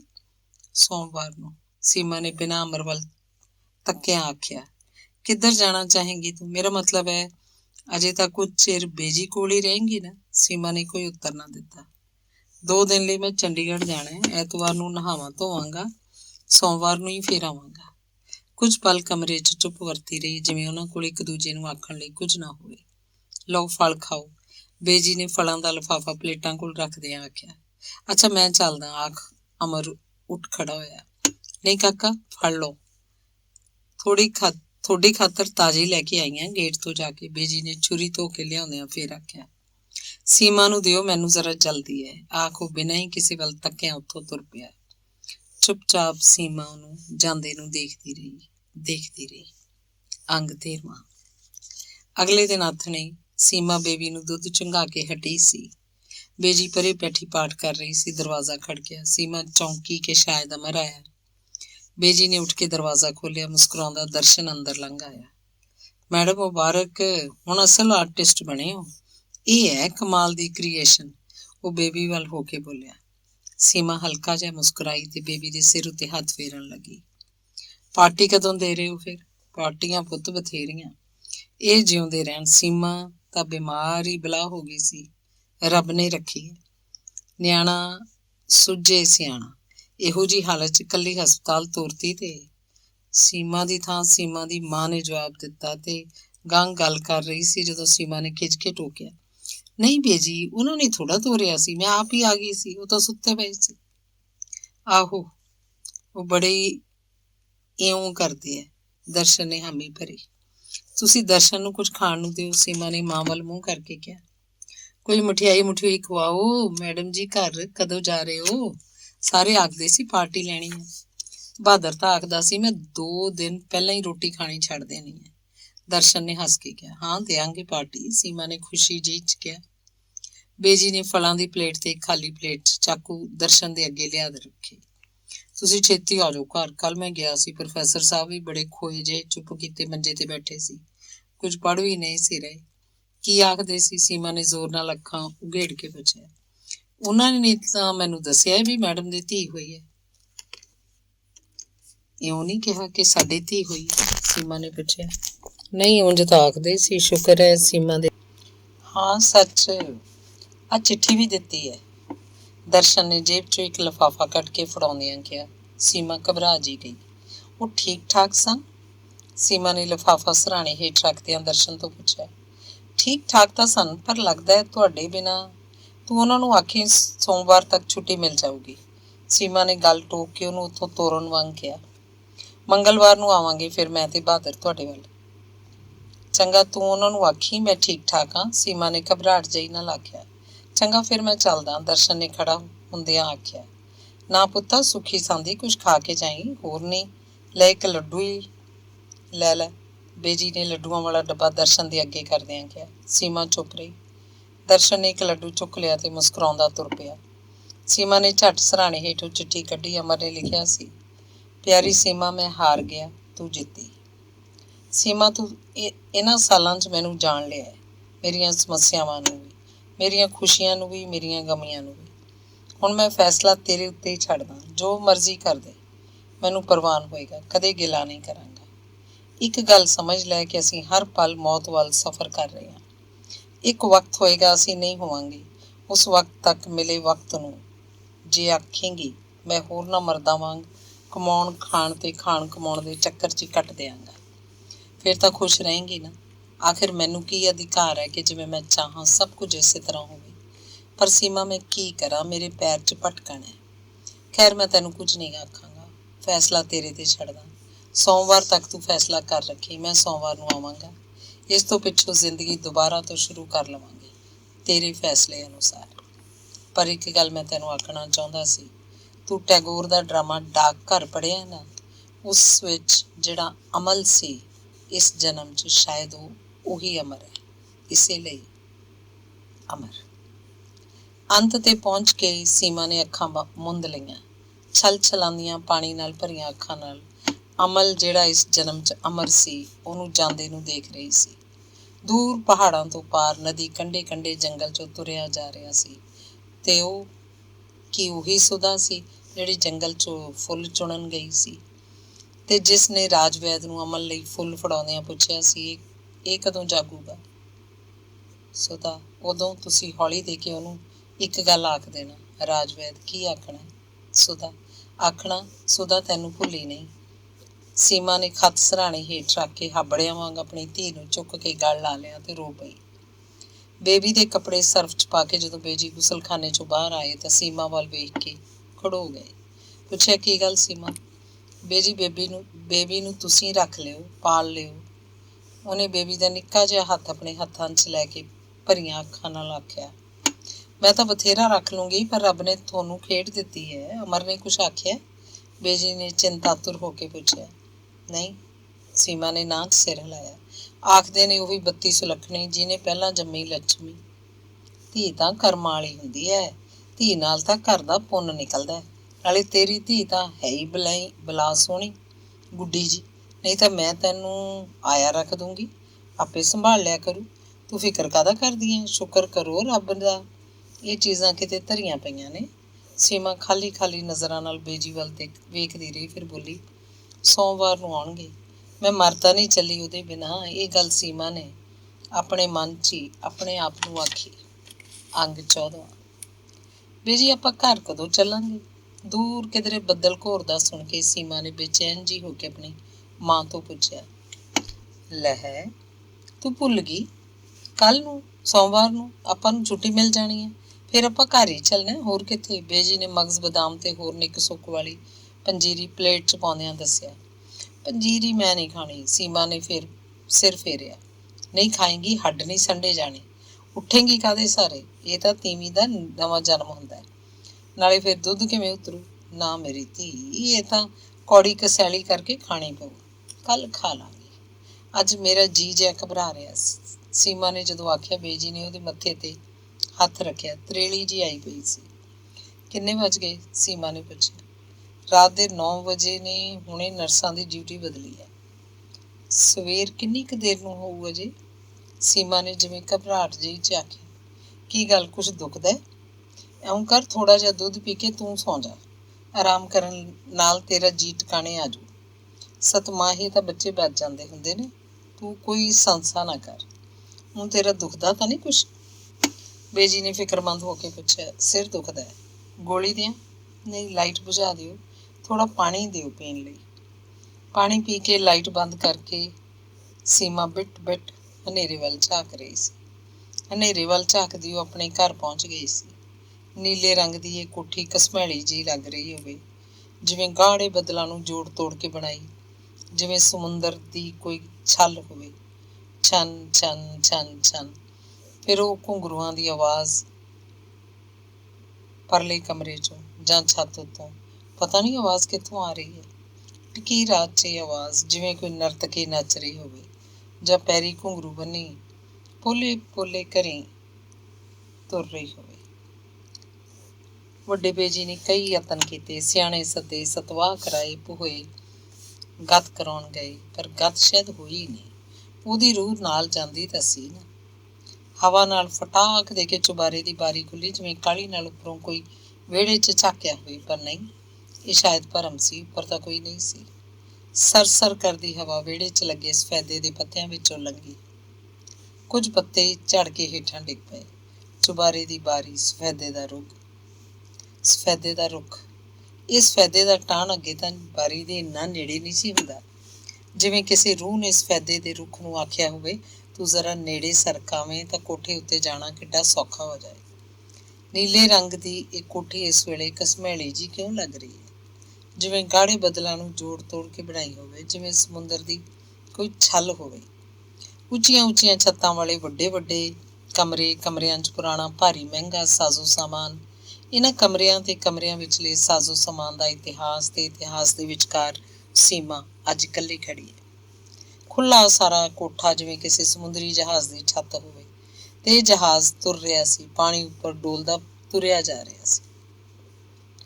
ਕੋਠੀ ਦੇ ਪਿਛਵਾੜੇ ਮਹਿੰਦੀ ਦੇ ਬੂਟਿਆਂ ਦੇ ਵਿਚਕਾਰ ਤਾਜ਼ੀ ਕਲੀ ਕੀਤੀ ਬਾਪੂ ਜੀ ਦੀ ਸਮਾਧ ਵੱਲ ਹੌਲੀ ਹੌਲੀ ਕੌਣ ਜਾ ਰਿਹਾ ਹੈ? ਇਹ ਤਾਂ ਵੱਡੇ ਬੇਜੀ ਨੇ। ਹਮੇਸ਼ਾ ਵਾਂਗ ਸਮਾਧ ਉੱਤੇ ਦੀਵਾ ਡੰਗ ਰਹੇ ਨੇ। ਦੀਵਾ ਡੰਗਦਿਆਂ ਬੁਝ ਗਿਆ। ਸ਼ਾਇਦ ਹਵਾ ਚੱਲ ਰਹੀ ਹੈ। ਵੱਡੇ ਬੇਜੀ ਮੁੜ ਮੁੜ ਦੀਵਾ ਡੰਗ ਰਹੇ ਨੇ। ਲੈ, ਦੀਵਾ ਮੁੜ ਮੁੜ ਬੁਝੀ ਜਾ ਰਿਹਾ। ਬੜੀ ਵਾਰੀ ਗੁਸਲਖਾਨੇ 'ਚ ਨਹਾਉਂਦੇ ਵੱਡੇ ਬੇਜੀ ਆਪ ਹੀ ਇਕੱਲੇ ਹੀ ਗੱਲਾਂ ਕਰੀ ਜਾਂਦੇ। ਮੈਂ ਕਿਹਾ, ਜੀ ਇਹ ਇਉਂ ਵੀ ਕਰਦਾ ਹੁੰਦਾ ਹੈ? ਨਾਲੇ ਰੰਡੀਆਂ ਤੀਵੀਆਂ ਦੀ ਵੀ ਕੋਈ ਜੂਨ ਹੁੰਦੀ ਹੈ? ਖਬਰੇ ਕਿਹੜਾ ਸਾਧ ਸਰਾਪ ਲੱਗ ਗਿਆ ਇਸ ਘਰ ਨੂੰ। ਭਾਗਾਂ ਵਾਲੀਆਂ ਆਪਣੇ ਆਦਮੀਆਂ ਦੇ ਹੱਥੀਂ ਜਾਂਦੀਆਂ ਨੇ। ਜਦੋਂ ਦੇ ਬਾਪੂ ਜੀ ਮਰੇ ਨੇ, ਵੱਡੀ ਬੇਜੀ ਕਈ ਵਾਰ ਨਹਾਉਂਦੀ ਹੈ, ਕਈ ਵਾਰ ਕੱਪੜੇ ਬਦਲ ਕੇ ਆਖਦੀ ਹੈ, ਇਹ ਸੋਗੇ ਜਿਹੇ ਕੱਪੜੇ ਨਿਖਰਦੇ ਹੀ ਨਹੀਂ। ਮੇਰੇ ਮੂੰਹ 'ਚੋਂ ਗੰਗਾ ਜਲ ਪਾ ਦਿਓ। ਤੂੰ ਰੋ ਨਾ ਛੋਟੀਏ, ਤੂੰ ਰੋ ਨਾ ਛੋਟੀਏ, ਸੁੱਖ ਨਾਲ ਜਿਉਂਦੇ ਰਹਿਣ ਤੇਰੇ ਜਵਾਕ। ਆਖਦੇ ਨੇ ਬੰਦੇ ਦੀ ਆਖਰੀ ਖਾਹਿਸ਼ ਪੂਰੀ ਹੋ ਜਾਂਦੀ ਹੈ। ਮੈਂ ਚਾਹੁੰਦੀ ਹਾਂ ਅਗਲੇ ਜਨਮ ਤੂੰ ਵੀ ਆਪਣਾ ਇਹੀ ਟੱਬਰ ਹੋਵੇ। ਜਦੋਂ ਵੱਡੇ ਬੇਜੀ ਮਰੇ, ਸੀਮਾ ਬਹੁਤ ਰੋਈ ਸੀ। ਉਹਦੀਆਂ ਅੱਖਾਂ ਅਜੇ ਵੀ ਪਾਣੀ ਨਾਲ ਭਰੀਆਂ ਪਈਆਂ ਸੀ। ਬਾਹਰ ਦਸਤਕ ਹੋਈ। ਕੌਣ? ਕੋਈ ਉੱਤਰ ਨਹੀਂ ਆਇਆ। ਕੌਣ? ਫਿਰ ਕੋਈ ਜਵਾਬ ਨਹੀਂ। ਨਾ ਜਾਣੇ ਇਸ ਕੋਠੀ 'ਚ ਰਹਿਣ ਵਾਲੇ ਕਿਹਨਾਂ ਨੂੰ ਕੌਣ ਮਿਲਣ ਆਇਆ ਸੀ। ਹੋ ਸਕਦਾ ਬਾਪੂ ਜੀ ਆਏ ਹੋਣ, ਹੋ ਸਕਦਾ ਵੱਡੇ ਬੇਜੀ ਹੋਣ। ਉਹਨਾਂ ਨੂੰ ਕਿਸੇ ਨੇ ਦੱਸਿਆ ਹੋਵੇ ਸੀਮਾ ਅੱਜ ਘਰ 'ਚ ਇਕੱਲੀ ਹੈ। ਬੜਾ ਫਿਕਰ ਰਹਿੰਦਾ ਸੀ ਉਹਨਾਂ ਨੂੰ ਸੀਮਾ ਦਾ। ਤਦ ਵੀ ਛਨ ਛਨ ਛਨ ਘੁੰਗੂਰਾਂ ਦੀ ਆਵਾਜ਼ ਕੋਨੇ 'ਤੇ ਫਿਰ ਰਹੀ ਹੈ। ਇਸ ਆਵਾਜ਼ ਤੋਂ ਸੀਮਾ ਕਦੀ ਨਹੀਂ ਡਰੀ। ਇਸ ਆਵਾਜ਼ ਵਾਲੇ ਨੂੰ ਕਦੀ ਉਸਨੇ ਕੁਛ ਨਹੀਂ ਸੀ ਆਖਿਆ। ਕੋਈ ਨੇਕ ਰੂਹ ਹੈ, ਵੱਡੇ ਬੇਜੀ ਨੇ ਆਖਿਆ। ਫਿਰ ਕੁਝ ਸੋਚ ਕੇ ਬੋਲੇ, ਤੁਹਾਡੇ ਤਾਂ ਕੰਨ ਵੱਜਦੇ ਨੇ, ਮੈਨੂੰ ਤਾਂ ਕੋਈ ਨਹੀਂ ਕਦੇ ਘੁੰਗਰੂਆਂ ਦੀ ਆਵਾਜ਼ ਸੁਣੀ। ਹੋਊ ਕੋਈ ਟਿੱਡੀ ਪਪਲੀ ਹੀ, ਪਰ ਨਹੀਂ, ਅੱਜ ਉਹ ਘੁੰਗਰੂਆਂ ਵਾਲੀ ਹਨੇਰੇ 'ਚ ਬੇਚੈਨ ਤੁਰੀ ਫਿਰ ਰਹੀ ਸੀ। ਕੌਣ ਹੈ? ਕੋਈ ਨੱਚਣ ਵਾਲੀ? ਰੂਹਾਂ ਦੇ ਦੇਸ਼ 'ਚ ਵਕਤ ਨਹੀਂ ਬੀਤਦਾ। ਬਾਪੂ ਜੀ, ਸੀਮਾ ਬਰੜਾਈ। ਕੋਠੀ ਦੇ ਪਿਛਲੇ ਪਾਸੇ ਬਾਗ 'ਚ ਮਹਿੰਦੀ ਦੇ ਬੂਟਿਆਂ ਦੇ ਵਿਚਕਾਰ ਬਾਪੂ ਜੀ ਆਪਣੀ ਸਮਾਧ 'ਤੇ ਬੈਠੇ ਗਾ ਰਹੇ ਸੀ। ਮਿੱਤਰ ਪਿਆਰੇ ਨੂੰ ਹਾਲ ਮਰੀਦਾਂ ਦਾ ਕਹਿਣਾ, ਯਾਰੜੇ ਦਾ ਸਾਨੂੰ 70 ਚੰਗਾ। ਭੱਠ ਖੇੜਿਆਂ ਦਾ ਰਹਿਣਾ ਹੈ, ਹੋ ਭੱਠ ਖੇੜਿਆਂ ਦਾ ਰਹਿਣਾ। ਕੁਲਦੀਪ ਨੇ ਬਿੱਲੀ ਮਾਰਤੀ, ਉਹਦਾ ਚੀਨਾ ਕਬੂਤਰ ਖਾ ਗਈ ਸੀ। ਆਖਦੇ ਨੇ ਜਿਸ ਘਰ 'ਚ ਬਿੱਲੀ ਮਰ ਜੇ ਉਹ ਘਰ ਫੇਰ ਨਹੀਂ ਤੁਰਦਾ ਅੱਗੇ। ਉਸ ਘਰ 'ਚ ਤਾਂ ਫਿਰ ਭੂਤਾਂ ਦਾ ਵਾਸਾ ਹੋ ਜਾਂਦਾ, ਤੇ ਇਹ ਘਰ ਸ਼ਾਇਦ ਸੱਚੀ ਭੂਤਾਂ ਦਾ ਵਾਸਾ ਹੋ ਗਿਆ। ਸੀਮਾ ਖਬਰੇ ਮਰਨ ਤੋਂ ਮਗਰੋਂ ਭੂਤ ਬਣ ਕੇ ਹੀ ਅੱਜ ਇੱਥੇ ਤੁਰੀ ਫਿਰ ਰਹੀ ਹੈ। ਸ਼ਾਇਦ ਇਸੇ ਕਰਕੇ ਉਹਨੂੰ ਯਾਦ ਨਹੀਂ ਰਿਹਾ ਰਾਤ ਦੇ ਕਿੰਨੇ ਵੱਜ ਗਏ ਨੇ। ਰਾਤ ਵਾਲੇ ਸਭ ਕਿੱਥੇ ਚਲੇ ਗਏ ਨੇ? ਆਲੇ ਦੁਆਲੇ ਇੰਨੀ ਉਜਾੜ ਤੇ ਸੁੰਨਸਾਨ ਕਿਉਂ ਹੈ? ਜਿਵੇਂ ਕੋਈ ਸੈਂਕੜੇ ਸਾਲ ਮਗਰੋਂ ਫੇਰ ਮੁੜ ਕੇ ਉਸ ਥਾਂ ਆਇਆ ਹੋਵੇ। ਉਹ ਥਾਂ ਜਿਵੇਂ ਉਹ ਥਾਂ ਹੀ ਨਾ ਰਹਿ ਗਈ ਹੋਵੇ। ਸਭ ਕੁਝ ਹੀ ਬਦਲ ਗਿਆ ਹੋਵੇ। ਸਾਰੇ ਲੋਕਾਂ 'ਚ ਕੋਈ ਵੀ ਵਾਕਫ ਨਾ ਦਿਸੇ। ਕਿਹੜੀ ਸੜਕ ਕਿੱਧਰ ਨੂੰ ਜਾਂਦੀ ਹੈ ਕੋਈ ਪਤਾ ਨਾ ਲੱਗੇ। ਕਿਸ ਤੋਂ ਅਗਲਾ ਆਪਣੇ ਘਰ ਬਾਰੇ ਪੁੱਛੇ ਕਿ ਉਹ ਕਿੱਥੇ ਸੀ, ਜਿਵੇਂ ਸੁਪਨੇ 'ਚ ਕੋਈ ਹਜ਼ਾਰਾਂ ਕੋਹ ਲੰਘ ਆਇਆ ਹੋਵੇ, ਕਿਸੇ ਹੋਰ ਹੀ ਸਦੀ 'ਚ ਕਿਸੇ ਹੋਰ ਹੀ ਮੁਲਕ 'ਚ ਪਹੁੰਚ ਗਿਆ ਹੋਵੇ। ਅੱਜ ਇਹ ਰਾਤ ਇੰਨੀ ਲੰਬੀ ਕਿਉਂ ਹੋ ਗਈ ਹੈ? ਜਿਵੇਂ ਬਹੁਤ ਚਿਰ ਦੀ ਸ਼ੁਰੂ ਹੋਈ ਹੋਵੇ ਤੇ ਮੁੱਕਣ 'ਚ ਹੀ ਨਾ ਰਹੀ ਹੋਵੇ। ਨਹੀਂ ਤਾਂ ਇੰਨੀ ਰਾਤ ਗਈ ਇਸ ਅੰਧਕਾਰ 'ਚ ਸੱਪ ਸਲੂਟੀ ਦੀ ਰੁੱਤੇ ਸੁੰਨਸਾਨ ਘਰ 'ਚ ਕੌਣ ਮਰਿਆ ਮੁੱਕਿਆਂ ਨੂੰ ਯਾਦ ਕਰਦਾ ਤੁਰਿਆ ਫਿਰਦਾ? ਜੇ ਵਕਤ ਪੁੱਠਾ ਗੇੜਿਆ ਜਾ ਸਕਦਾ ਤਾਂ ਦੇਖਿਆ ਜਾ ਸਕਦਾ ਸੀ ਕਿ ਇਹ ਕੋਠੀ ਵੀ ਆਮ ਕੋਠੀਆਂ ਵਰਗੀ ਸੀ। ਬੱਦਲਾਂ ਨੂੰ ਜੋੜ ਕੇ ਬਣਾਈ ਹੋਈ ਨਹੀਂ ਸੀ ਤੇ ਨਾ ਹੀ ਸਮੁੰਦਰ ਦੀ ਕਿਸੇ ਛੱਲ ਦੀ ਬਣੀ ਸੀ। ਆਮ ਲੋਕਾਂ ਵਰਗੇ ਹੀ ਇਸ ਵਿੱਚ ਲੋਕ ਰਹਿੰਦੇ ਸੀ। ਨਾ ਉਹ ਬਾਂਹ ਵਧਾ ਕੇ ਤਾਰੇ ਤੋੜ ਸਕਦੇ ਸੀ ਤੇ ਨਾ ਪਾਣੀ 'ਤੇ ਤੁਰ ਸਕਦੇ ਸੀ ਤੇ ਨਾ ਹੀ ਅੱਗ ਪੀ ਸਕਦੇ ਸੀ। ਇੱਕ ਸਰਦਾਰ ਸੀ, 2 ਉਹਦੀਆਂ ਵਹੁਟੀਆਂ ਸਨ, 2 ਧੀਆਂ, 1 ਪੁੱਤਰ। ਸਭ ਤੋਂ ਵੱਡੀ ਧੀ ਸੀਮਾ ਸੀ। ਉਹਦੇ ਕਮਰੇ 'ਚ ਹੀ ਇੱਕ ਖਿੜਕੀ ਬਾਗ 'ਚ ਖੁੱਲ੍ਹਦੀ ਸੀ। ਭਾਵੇਂ ਉਸ ਖਿੜਕੀ 'ਚ ਲੋਹੇ ਦੀਆਂ ਸੀਖਾਂ ਲੱਗੀਆਂ ਸੀ, ਫਿਰ ਵੀ ਉਸ ਖਿੜਕੀ 'ਚੋਂ ਚੜ੍ਹਦਾ ਸੂਰਜ ਦਿਸਦਾ ਸੀ। ਲੰਘੇ ਜਾਂਦੇ ਬੱਦਲ ਦਿਸਦੇ ਸਨ। ਅੰਬਾਂ ਦੇ ਦਰਖਤ ਤੇ ਅਨਾਰਾਂ ਦੇ ਬੂਟੇ, ਮੌਲਸਰੀ ਦਾ ਰੁੱਖ, ਬੇਰੀ ਉੱਤੇ ਬਈਏ ਦਾ ਆਲ੍ਹਣਾ, ਸਭ ਕੁਝ ਸੀਮਾ ਨੂੰ ਦਿਸਦਾ। ਵੱਡੀ ਬੇਜੀ ਆਖਦੇ ਸੀ, ਇਹ ਬਾਰੀ ਨਾ ਖੋਲ੍ਹਿਆ ਕਰ, ਬਾਹਰ ਕਸੁਸਰਾ ਹੈ, 100 ਸੱਪ ਸਲੂਟੀ ਅੰਦਰ ਲੰਘ ਆਓ। ਪਰ ਸੀਮਾ ਆਖਦੀ ਸੀ, ਜੇ ਉਹ ਬਾਰੀ ਬੰਦ ਕਰ ਲਵੇ ਉਹ ਤਾਂ ਮਰ ਹੀ ਜਾਏਗੀ। ਕੁਝ ਕਦੇ ਮਨ ਕਰਦਾ ਕਿਧਰੇ ਭੱਜ ਜਾਵਾਂ। ਇੱਕ ਦਿਨ ਜਦੋਂ ਉਹਨੇ ਆਖਿਆ ਸੀ ਤਾਂ ਕੁੱਕੂ ਹੈਰਾਨ ਹੋ ਕੇ ਉਸ ਵੱਲ ਝਾਕੀ ਸੀ ਤੇ ਫਿਰ ਆਖਣ ਲੱਗੀ, ਸੀਮਾ ਭੈਣ ਜੀ, ਛੋਟੇ ਮੋਟੇ ਘਰਾਂ ਦੀਆਂ ਕੁੜੀਆਂ ਹੀ ਭੱਜ ਸਕਦੀਆਂ ਹੁੰਦੀਆਂ ਨੇ। ਹੋ ਸਕਦਾ ਮੇਰਾ ਬਾਪ ਕੋਈ ਛੋਟਾ ਆਦਮੀ ਹੋਵੇ ਜਿਹਨੇ ਆਪਣੀ ਧੀ, ਨਹੀਂ ਮੈਂ ਤਾਂ ਬਾਪੂ ਜੀ ਦੀ ਧੀ ਹਾਂ। ਸੀਮਾ ਮਨ ਹੀ ਮਨ ਆਪਣੇ ਨਾਲ ਗੱਲਾਂ ਕਰ ਰਹੀ ਸੀ। ਪਰ ਇਹ ਤੇ ਬਹੁਤ ਪੁਰਾਣੀਆਂ ਗੱਲਾਂ ਨੇ, ਜਿਵੇਂ ਕਿਸੇ ਹੋਰ ਜਨਮ ਦੀਆਂ। ਮਹਿੰਦਰ ਦਾ ਐਕਸੀਡੈਂਟ ਹੋ ਗਿਆ। ਮੇਰਾ ਸੁਪਨਾ ਤਾਂ ਸੀਮਾ ਹੈ। ਮਹਿੰਦਰ ਨੇ ਜਦੋਂ ਉਹਨੂੰ ਆਖਿਆ ਸੀ ਤਾਂ ਉਹ ਬਹੁਤ ਘਬਰਾ ਗਈ ਸੀ। ਵਕਤ ਪਤਾ ਨਹੀਂ ਕਿਵੇਂ ਪਿਛਾਂਹ ਭੌਂ ਗਿਆ ਸੀ। ਉਹਨੇ ਦੇਖਿਆ ਉਹਦੀ ਥਾਂ ਉਹਦੀ ਮਾਂ ਖੜੀ ਸੀ। ਉਹਨੂੰ ਕਿਸੇ ਨੂੰ ਦੇ ਦੇਣ ਵਾਲੀ ਮਾਂ, ਬਿਲਕੁਲ ਉਸੇ ਵਰਗੀ ਸ਼ਕਲ ਵਾਲੀ, ਉਸੇ ਜਿੰਨੀ ਉਮਰ ਦੀ। ਤੇ ਮਹਿੰਦਰ ਉਹਨੂੰ ਉਸ ਘੜੀ ਆਪਣਾ ਪਿਓ ਲੱਗਿਆ ਤੇ ਉਹਨੂੰ ਜਿਵੇਂ ਚੱਕਰ ਜਿਹਾ ਆ ਗਿਆ। ਹਨੇਰੇ 'ਚ ਤਾਂ ਸੁਪਨਿਆਂ ਦੀਆਂ ਗੱਲਾਂ ਠੀਕ ਨੇ, ਪਰ ਦਿਨ ਦੇ ਚਿੱਟੇ ਚਾਨਣ 'ਚ ਉਹਨਾਂ ਦੀ ਹੋਂਦ ਮੁੱਕ ਜਾਂਦੀ ਹੈ। ਸੀਮਾ ਨੇ ਨਹੀਂ, ਜਿਵੇਂ ਉਹਦੀ ਮਾਂ ਨੇ ਜਵਾਬ ਦਿੱਤਾ। ਮਹਿੰਦਰ ਨੇ ਤਲਖ ਤੇ ਹੈਰਾਨ ਹੋ ਕੇ ਉਸ ਵੱਲ ਦੇਖਿਆ। ਤੂੰ ਇੰਨੀ ਤਲਖ ਕਿਉਂ ਹੈ? ਇਹ ਸ਼ਾਇਦ ਉਹਦੀ ਮਾਂ ਦੀ ਤਲਖੀ ਉਸ ਅੰਦਰ ਜਿਉਂ ਰਹੀ ਸੀ, ਜਿਹਨੇ ਇਸ ਸਭ ਕਾਸੇ 'ਤੇ ਇਤਬਾਰ ਕੀਤਾ ਸੀ। ਦੂਰ ਕਿਧਰੇ ਬੱਦਲ ਘੋਰਿਆ। ਬਨੇਰੇ ਕੋਲ ਪਿਆ ਗਮਲਾ, ਜਿਸ 'ਚ ਛੋਟੇ ਬੇਜੀ ਨੇ ਤੁਲਸੀ ਦਾ ਬੂਟਾ ਬੀਜਿਆ ਸੀ, ਜਿਹਨੂੰ ਨਿੱਤ ਸਵੇਰੇ ਨਹਾ ਕੇ ਉਹ ਪਾਣੀ ਪਾਉਂਦੇ ਸੀ, ਪਤਾ ਨਹੀਂ ਕਦੋਂ ਤਿੜਕ ਗਿਆ ਸੀ। ਬਹੁਤ ਦਿਨਾਂ ਤੋਂ ਸੀਮਾ ਪਾਠ ਨਹੀਂ ਸੀ ਕਰਦੀ। ਪਾਠ ਤਾਂ ਸਿੱਖ ਲੋਕ ਕਰਦੇ ਨੇ, ਅਤੇ ਉਹ ਮਨ ਹੀ ਮਨ ਕਦੇ ਮੰਦਰ, ਕਦੇ ਮਸਜਿਦ, ਕਦੇ ਗੁਰਦੁਆਰੇ ਦੇ ਦਰਵਾਜ਼ੇ ਅੱਗੇ ਖੜੋਤੀ ਆਪਣੇ ਆਪ ਨੂੰ ਲੱਭਣ ਦੀ ਕੋਸ਼ਿਸ਼ ਕਰਦੀ ਸੀ। ਕਦੇ ਲੱਗਦਾ ਉਹ ਕੋਈ ਵੀ ਨਹੀਂ, ਪਰ ਨਹੀਂ, ਉਹ ਬਾਪੂ ਜੀ ਦੀ ਧੀ ਹੈ, ਵੱਡੇ ਬੇਜੀ ਦੀ ਧੀ ਹੈ, ਛੋਟੇ ਬੇਜੀ ਦੀ ਧੀ ਹੈ, ਕੁੱਕੂ ਦੀ ਭੈਣ ਹੈ, ਕੁਲਦੀਪ ਦੀ ਵੀ ਭੈਣ ਹੈ। ਕੌਣ ਕਹਿੰਦਾ ਹੈ ਕੋਈ ਨਹੀਂ, ਉਹ ਸੀਮਾ ਹੈ, ਸੀਮਾ। ਉਹਨੇ ਆਪਣੇ ਆਪ ਨੂੰ ਜਿਵੇਂ ਹਾਕ ਮਾਰੀ। ਤਰਬਕ ਕੇ ਪਿੱਪਲ ਤੋਂ ਰਾਤ ਦੇ ਹਨੇਰੇ 'ਚ ਕੋਈ ਪੰਛੀ ਉੱਡਿਆ। ਮਹਿੰਦੀ ਦੇ ਬੂਟਿਆਂ ਦੇ ਪਰਛਾਵੇਂ ਵਿੱਚੋਂ ਬਾਪੂ ਜੀ ਦੀ ਸਮਾਧ ਨੇ ਜਿਵੇਂ ਚੌਂਕ ਕੇ ਉੱਧਰ ਦੇਖਿਆ, ਅਤੇ ਫਿਰ ਇੱਕ ਸੰਨਾਟਾ ਛਾ ਗਿਆ। ਸੀਮਾ ਭੈਣ ਜੀ, ਇੱਥੋਂ ਜੱਟਾਂ ਦੇ ਚੰਗੀਆਂ ਥਾਵਾਂ 'ਤੇ ਲੱਗੇ 2 ਲੜਕੇ ਵਿਆਹ ਕਰਵਾਉਣ ਹਿੰਦੁਸਤਾਨ ਆ ਰਹੇ ਨੇ। ਜੇ ਆਖੇ ਤਾਂ ਤੁਹਾਡੀ ਪਸੰਦ ਲਈ ਫੋਟੋਆਂ ਭੇਜੀਏ। ਕੁੱਕੂ ਨੇ ਜਦੋਂ ਪੁੱਛਿਆ ਸੀ ਤਾਂ ਉਹਦਾ ਛੋਟੇ ਬੇਜੀ ਨੂੰ ਪੁੱਛਣ ਨੂੰ ਮਨ ਕੀਤਾ, ਬੇਜੀ ਮੈਂ ਜੱਟਾਂ ਦੀ ਕੁੜੀ ਹਾਂ। ਪਰ ਛੋਟੇ ਬੇਜੀ ਨੂੰ ਉਹ ਇਹ ਕਿਵੇਂ ਦੱਸੇ ਕਿ ਜੋ ਕੁਝ ਉਹਨੂੰ ਦੱਸਿਆ ਨਹੀਂ ਗਿਆ, ਉਹ ਕੁਝ ਉਹ ਜਾਣਦੀ ਹੈ। ਉਹਨੇ ਬਸ ਇੰਨਾ ਹੀ ਆਖਿਆ, ਬੇਜੀ ਘਰ 'ਚ ਬਸ ਮੇਰਾ ਹੀ ਰੰਗ ਸਾਂਵਲਾ। ਸਾਂਵਲਾ ਰੰਗ ਤਾਂ ਕਰਮਾਂ ਵਾਲਾ ਹੁੰਦਾ ਹੈ। ਤੂੰ ਆਪਣੇ ਨਾਨਕਿਆਂ 'ਤੇ ਗਈ ਹੈ, ਕੁਲਦੀਪ ਅਤੇ ਕੁੱਕੂ ਦਾਦਕਿਆਂ 'ਤੇ ਨੇ। ਦੇਖ ਨਾ, ਤੇਰੇ ਮਾਮਾ ਜੀ ਦਾ ਵੀ ਤਾਂ ਰੰਗ ਕਾਲਾ ਹੀ ਹੈ, ਛੋਟੇ ਬੇਜੀ ਨੇ ਆਖਿਆ। ਕੋਈ ਵੇਲਾ ਸੀ ਜਦੋਂ ਬਹੁਤ ਸੌਣ ਕਰਕੇ ਵੱਡੇ ਬੇਜੀ ਉਹਨੂੰ ਗੁੱਸੇ ਹੁੰਦੇ ਸੀ। ਇਮਤਿਹਾਨਾਂ ਦੇ ਦਿਨਾਂ 'ਚੋਂ ਜਾਗਣ ਵਾਲੀ ਗੋਲੀ ਖਾ ਕੇ ਵੀ ਸੌਂ ਜਾਂਦੀ ਸੀ। ਪਰ ਹੁਣ ਤਾਂ ਕਈ ਵਾਰੀ ਜਦੋਂ ਅੱਜ ਵਾਂਗ ਘਰ 'ਚ ਇਕੱਲੀ ਹੁੰਦੀ ਹੈ, ਖਾਸ ਕਰ ਕੁਲਦੀਪ ਜਦੋਂ ਦਾ ਫੌਜ 'ਚ ਚਲਾ ਗਿਆ, ਜਦੋਂ ਰਾਤ ਪੈਂਦੀ ਉਹਨੂੰ ਇੱਕ ਭੈ ਜਿਹਾ ਲੱਗਣ ਲੱਗ ਜਾਂਦਾ ਕਿ ਨੀਂਦ ਨਹੀਂ ਆਏਗੀ।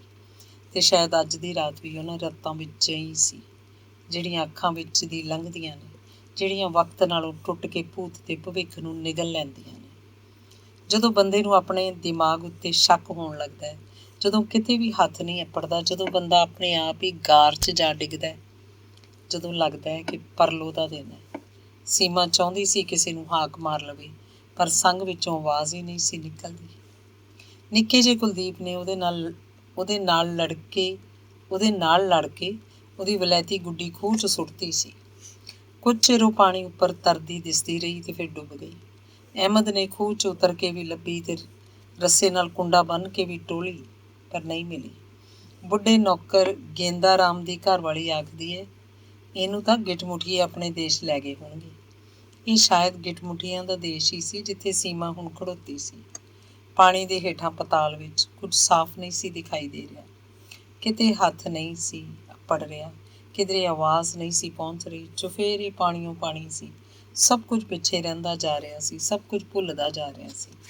ਅਤੇ ਉਹ ਗੁੱਡੀ ਜਿਹੜੀ ਕੁਲਦੀਪ ਨੇ ਖੂਹ 'ਚ ਸੁੱਟੀ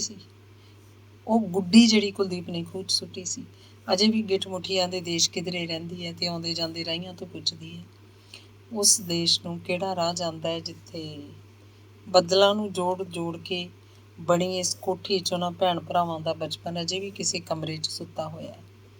ਉਹਨਾਂ ਦੇ ਬਚਪਨ ਦਾ ਦੂਧੀਆ ਹਾਸਾ ਇਸ ਘਰ ਦੀਆਂ ਕੰਧਾਂ ਨੇ ਸੁਣਿਆ ਸੀ ਅਤੇ ਸਾਂਭ ਰੱਖਿਆ। ਪਰ ਅੱਜ ਇਹ ਘਰ ਇੰਨਾ ਉਦਾਸ ਕਿਉਂ ਹੈ, ਜਿਵੇਂ ਕੋਈ ਮਰ ਗਿਆ ਹੋਵੇ। ਛਨ ਛਨ ਛਨ ਛਨ ਛਨ। ਮੈਂ ਸੀਮਾ ਹਾਂ, ਮੈਨੂੰ ਕਿਸੇ ਨੇ ਨਹੀਂ ਦੱਸਿਆ, ਫਿਰ ਵੀ ਮੈਨੂੰ ਪਤਾ ਹੈ। 19 ਤੇਰਾ ਨਾਂ 19 ਸੀ, ਅਤੇ ਤੇਰੀ ਮਾਂ ਇੱਕ ਗਾਉਣ ਨੱਚਣ ਵਾਲੀ ਔਰਤ ਸੀ। ਸਾਰਾ ਟੱਬਰ ਗਰਮੀਆਂ ਨੂੰ ਜਦੋਂ ਸ਼ਿਮਲੇ ਚਲਿਆ ਜਾਂਦਾ, ਬਾਪੂ ਜੀ ਕਈ ਵਾਰੀ ਵਿੱਚੋਂ ਆ ਜਾਂਦੇ, ਅਤੇ ਇਸ ਵਾਰੀ ਗਰਮੀਆਂ 'ਚ ਬਹੁਤ ਸਾਲਾਂ ਮਗਰੋਂ ਸਲਮਾ ਜਦੋਂ ਆਈ, ਉਹਦੇ ਨਾਲ 12-13 ਵਰ੍ਹਿਆਂ ਦੀ ਇੱਕ ਬਹੁਤ ਖੂਬਸੂਰਤ ਨੱਕ 'ਚ ਕੁਆਰੇਪਨ ਦੀ ਮੁਰਕੀ ਅਤੇ ਪੈਰੀਂ ਘੁੰਗਰੂਆਂ ਵਾਲੀ ਇੱਕ ਲੜਕੀ ਵੀ ਸੀ।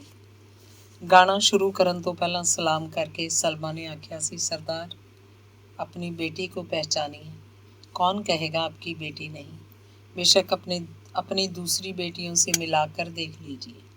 तो फिर वो हंसन लग गई। सच कहो, क्या ये मेरी बेटी है? अल्लाह ताला की कसम, और किस मुए का पाप है, मैं अपने में पालूंगी। इतनी खूबसूरत बेटी और किसकी होगी? तुम्हारे जाने मुए अल्लाह रखेगी। बापू जी के चेहरे ते एक रंग आया, एक गया। फिर उठ के अंदर गए। ਬਹੁਤ ਸਾਰੀ ਸ਼ਰਾਬ ਬੋਤਲ ਨੂੰ ਮੂੰਹ ਲਾ ਕੇ ਹੀ ਪੀਤੀ।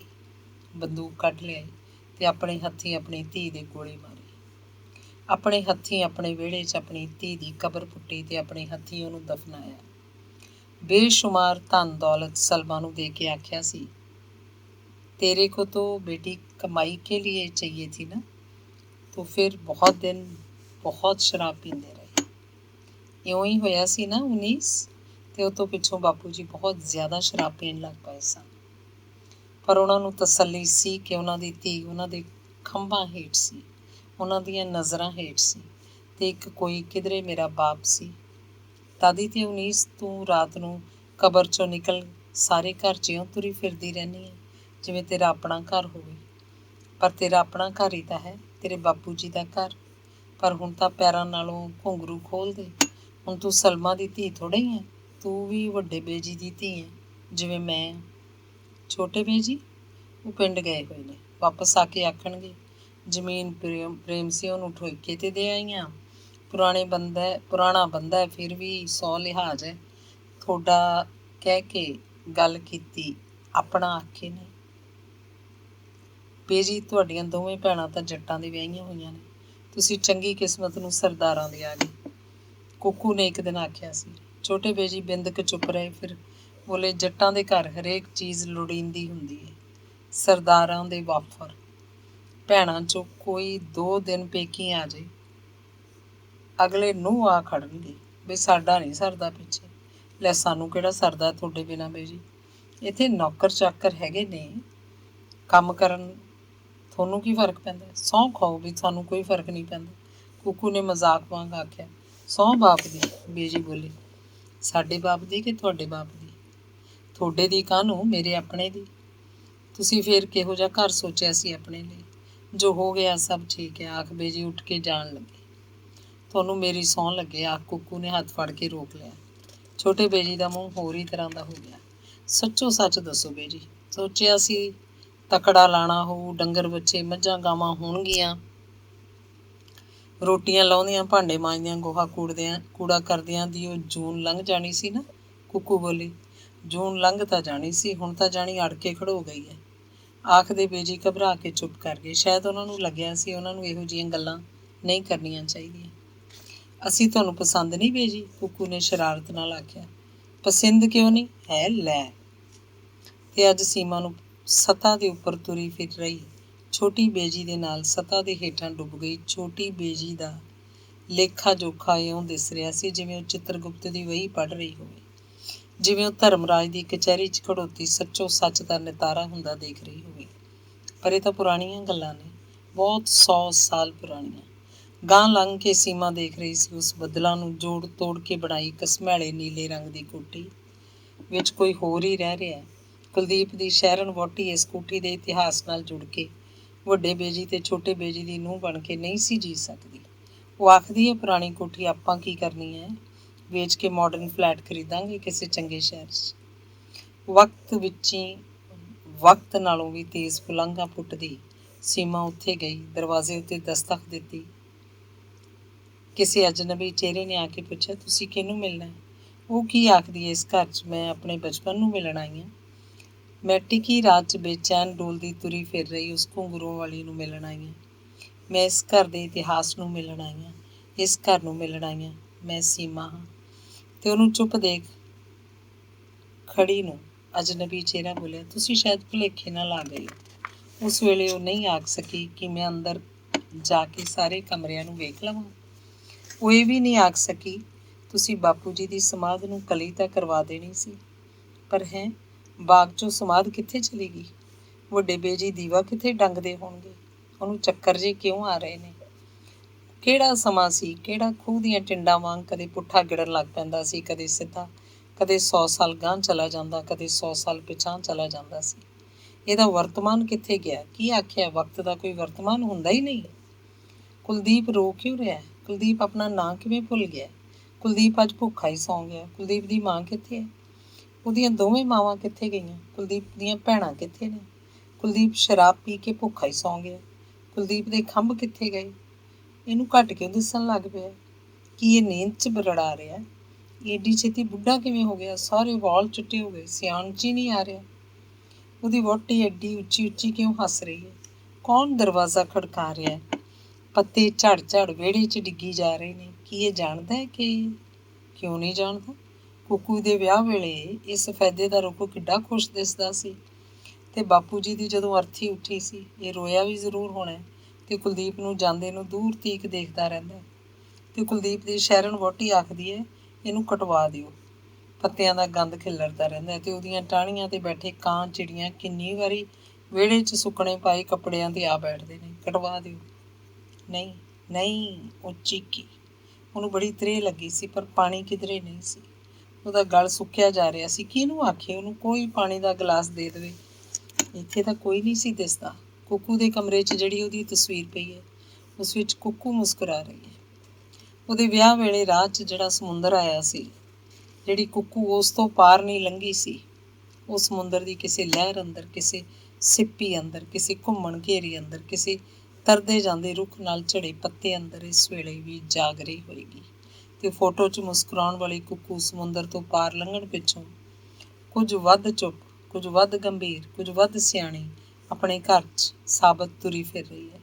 ਕੁੱਕੂ ਤਾਂ ਇੱਕ ਸੀ, ਇਹ ਦੋ ਕੁੱਕੂਆਂ ਕਿੱਥੋਂ ਆ ਗਈਆਂ? ਕੀ ਦਿਨ ਚੜ੍ਹ ਗਿਆ? ਕੀ ਕੁਲਦੀਪ ਆ ਗਿਆ? ਇੰਨੀ ਸ਼ਰਾਬ ਕਿਉਂ ਪੀਣ ਲੱਗ ਪਿਆ? ਛੋਟੇ ਬੇਜੀ ਨੇ ਅੱਖਾਂ ਭਰ ਕੇ ਆਖਿਆ ਸੀ, ਕੁਲਦੀਪ, ਜੇ ਮੇਰਾ ਪੁੱਤ ਹੋਵੇਂ ਕਦੇ ਸ਼ਰਾਬ ਨੂੰ ਮੂੰਹ ਨਾ ਲਾਈ। ਪਰ ਸ਼ਾਇਦ ਉਹ ਉਹਨਾਂ ਦਾ ਪੁੱਤਰ ਹੈ ਹੀ ਨਹੀਂ ਸੀ। ਉਹਨਾਂ ਨੇ ਤਾਂ ਉਹਨੂੰ ਸਿਰਫ ਜਨਮ ਦਿੱਤਾ ਸੀ। ਪੁੱਤਰ ਤਾਂ ਉਹ ਵੱਡੇ ਬੇਜੀ ਦਾ ਤੇ ਬਾਪੂ ਜੀ ਦਾ ਹੀ ਸੀ।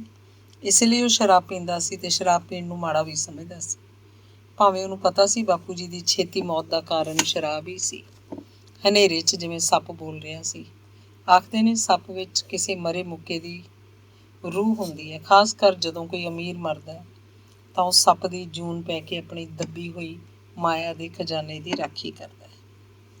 ਪਰ ਇਹ ਤਾਂ ਕਦੋਂ ਦੀਆਂ ਹੋਈਆਂ ਬੀਤੀਆਂ ਧੁੰਦਲੀਆਂ ਗੱਲਾਂ ਨੇ, ਜਿਵੇਂ ਕਿਸੇ ਤਸਵੀਰ ਦੇ ਗਰਦ ਦੀਆਂ ਬਹੁਤ ਸਾਰੀਆਂ ਤਹਿਆਂ ਜੰਮ ਗਈਆਂ ਹੋਣ, ਕਿਸੇ ਕੱਪੜੇ ਦੇ ਜਿਵੇਂ ਕੱਚੇ ਰੰਗ ਖੁਰ ਗਏ ਹੋਣ। ਕਿੰਨੇ ਕੁ ਵਰ੍ਹੇ ਲੰਘ ਗਏ ਨੇ? ਬਹੁਤ 100 ਸਾਲ। ਉਹ ਬੱਦਲਾਂ ਨੂੰ ਜੋੜ ਕੇ ਬਣਾਈ ਘਸਮੈਲੀ ਜੀ ਨੀਲੀ ਕੋਠੀ ਕਿੱਥੇ ਹੈ? ਉਹ ਬਾਗ ਜਿੱਥੇ ਇਲਾਇਚੀਆਂ ਦੇ ਰੁੱਖ ਤੋਂ ਲੈ ਕੇ ਡੰਡਾ ਥੋਰ ਤੱਕ ਉੱਗਿਆ ਹੋਇਆ ਸੀ, ਕਿੱਥੇ ਹੈ? ਤੇ ਉਹ ਸ਼ਹਿਰ, ਉਹ ਪਰਿਵਾਰ, ਕਿ 5 ਤੱਤ ਖਿੰਡ ਕੇ ਮੁੜ ਤੱਤਾਂ 'ਚ ਰਲ ਗਏ ਨੇ, ਹਵਾ ਵਿੱਚ ਤੇ ਮਿੱਟੀ 'ਚ। ਪਰ ਇਹ 5 ਤੱਤ 84 ਦੇ ਗੇੜ 'ਚ ਕਦੇ ਫਿਰ ਜੁੜ ਜਾਣਗੇ, ਦੇਹ ਧਾਰਨਗੇ ਤੇ ਸੰਸਾਰ ਨੂੰ ਮੁੜ ਲੱਭਣਗੇ। ਇਸ ਬਾਰੇ ਸੋਚਣਗੇ, ਖੁਸ਼ ਹੋਣਗੇ, ਹੈਰਾਨ ਹੋਣਗੇ ਤੇ ਵਕਤ ਪਾ ਕੇ ਫਿਰ ਉਸੇ ਤਰ੍ਹਾਂ 5 ਤੱਤਾਂ ਵੱਲ ਨੂੰ ਤੁਰ ਪੈਣਗੇ। ਉਹਨਾਂ 'ਚ ਜਾ ਸੌਣਗੇ। ਕੁਝ ਚਿਰ ਆਰਾਮ ਕਰਕੇ ਇਹੀ 5 ਤੱਤ ਅੰਗੜਾਈ ਲੈ ਕੇ ਫਿਰ ਜਾਗਣਗੇ। ਅਜੀਬ ਹਾਦਸਾ ਹੈ, ਚੱਕਰ ਹੈ। ਕੋਠੇ 'ਤੇ ਕੋਈ ਤੁਰਿਆ ਫਿਰ ਰਿਹਾ। ਜਦੋਂ ਹਰ ਸਵਾਲ ਦਾ ਜਵਾਬ ਪਤਾ ਹੈ, ਫਿਰ ਪਰੇਸ਼ਾਨ ਹੋਣ ਵਾਲੀ ਭਲਾ ਗੱਲ ਕਿਹੜੀ ਰਹਿ ਜਾਂਦੀ ਹੈ? ਪਰੇਸ਼ਾਨ ਤੁਰੀ ਫਿਰ ਰਹੀ ਕਿਸੇ ਰੂਹ ਨੂੰ ਸੀਮਾ ਨੇ ਜਿਵੇਂ ਆਖਿਆ, ਪਰ ਇਹ ਜਵਾਬ ਹਰ ਵਾਰੀ ਪੂਰੇ ਦਾ ਪੂਰਾ ਸਹੀ ਨਹੀਂ ਹੁੰਦਾ ਤੇ ਨਾ ਪੂਰੇ ਦਾ ਪੂਰਾ ਗਲਤ। ਕੀ ਮਰ ਗਿਆਂ ਦੇ ਨਾਲ ਕੁਝ ਨਾ ਕੁਝ ਤੁਹਾਡਾ ਵੀ ਮਰ ਨਹੀਂ ਜਾਂਦਾ? ਕੀ ਮਰ ਗਿਆਂ ਦਾ ਕੁਝ ਨਾ ਕੁਝ ਤੁਹਾਡੇ ਵਿੱਚ ਜਿਉਂ ਨਹੀਂ ਰਿਹਾ ਹੁੰਦਾ? ਇਉਂ ਨਾ ਹੁੰਦਾ ਤਾਂ ਸੀਮਾ ਵੀ ਆਮ ਸਧਾਰਨ ਕੁੜੀਆਂ ਵਾਂਗ, ਕੁੱਕੂ ਵਾਂਗ, ਪਰ ਨਹੀਂ, ਪੈਰ ਤੇ ਖੜੋ ਕੇ ਸੋਚਦੀ। ਸੀਮਾ ਨਾਲੋਂ ਵਕਤ ਬਹੁਤ ਅਗਾਂਹ ਲੰਘ ਗਿਆ ਸੀ। ਉਹ ਅਜੇ 20 ਵਰ੍ਹੇ ਵੀ ਨਹੀਂ ਸੀ ਟੱਪੀ ਕਿ ਵਕਤ ਉਹਦੇ ਉੱਪਰ ਦੀ 30 ਵਰ੍ਹੇ ਟੱਪ ਗਿਆ ਸੀ।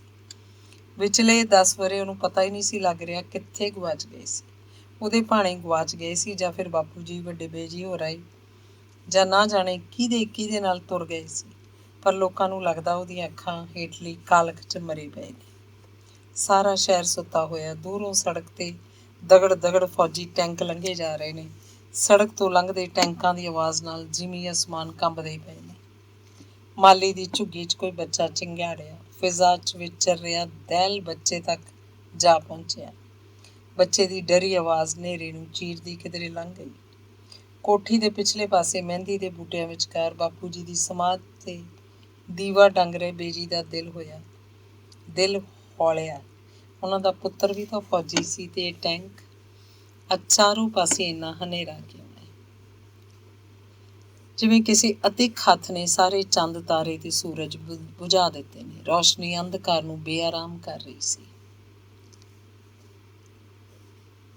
ਪਾਣੀ 'ਚ ਪਿੰਜਰ ਜੇ ਕਿਹੇ ਤੁਰ ਫਿਰ ਰਹੇ ਨੇ। ਸ਼ਾਇਦ ਇਹ ਉਹਨਾਂ ਲੋਕਾਂ ਦੇ ਪਿੰਜਰ ਨੇ ਜਿਨ੍ਹਾਂ ਦੀ ਮਿੱਟੀ ਨੇ ਮਿੱਟੀ 'ਚ ਰਲਣੋਂ ਨਾ ਕਰ ਦਿੱਤੀ। ਸ਼ਾਇਦ ਇਸ ਲਈ ਕਿ ਉਹਨਾਂ ਨੂੰ ਪਤਾ ਨਹੀਂ ਸੀ ਲੱਗਿਆ ਕਿ ਉਹ ਸੰਸਾਰ 'ਤੇ ਆਏ ਕਾਹਦੇ ਲਈ ਸੀ, ਕਿ ਸਿਰਫ ਮਰ ਜਾਣ ਲਈ?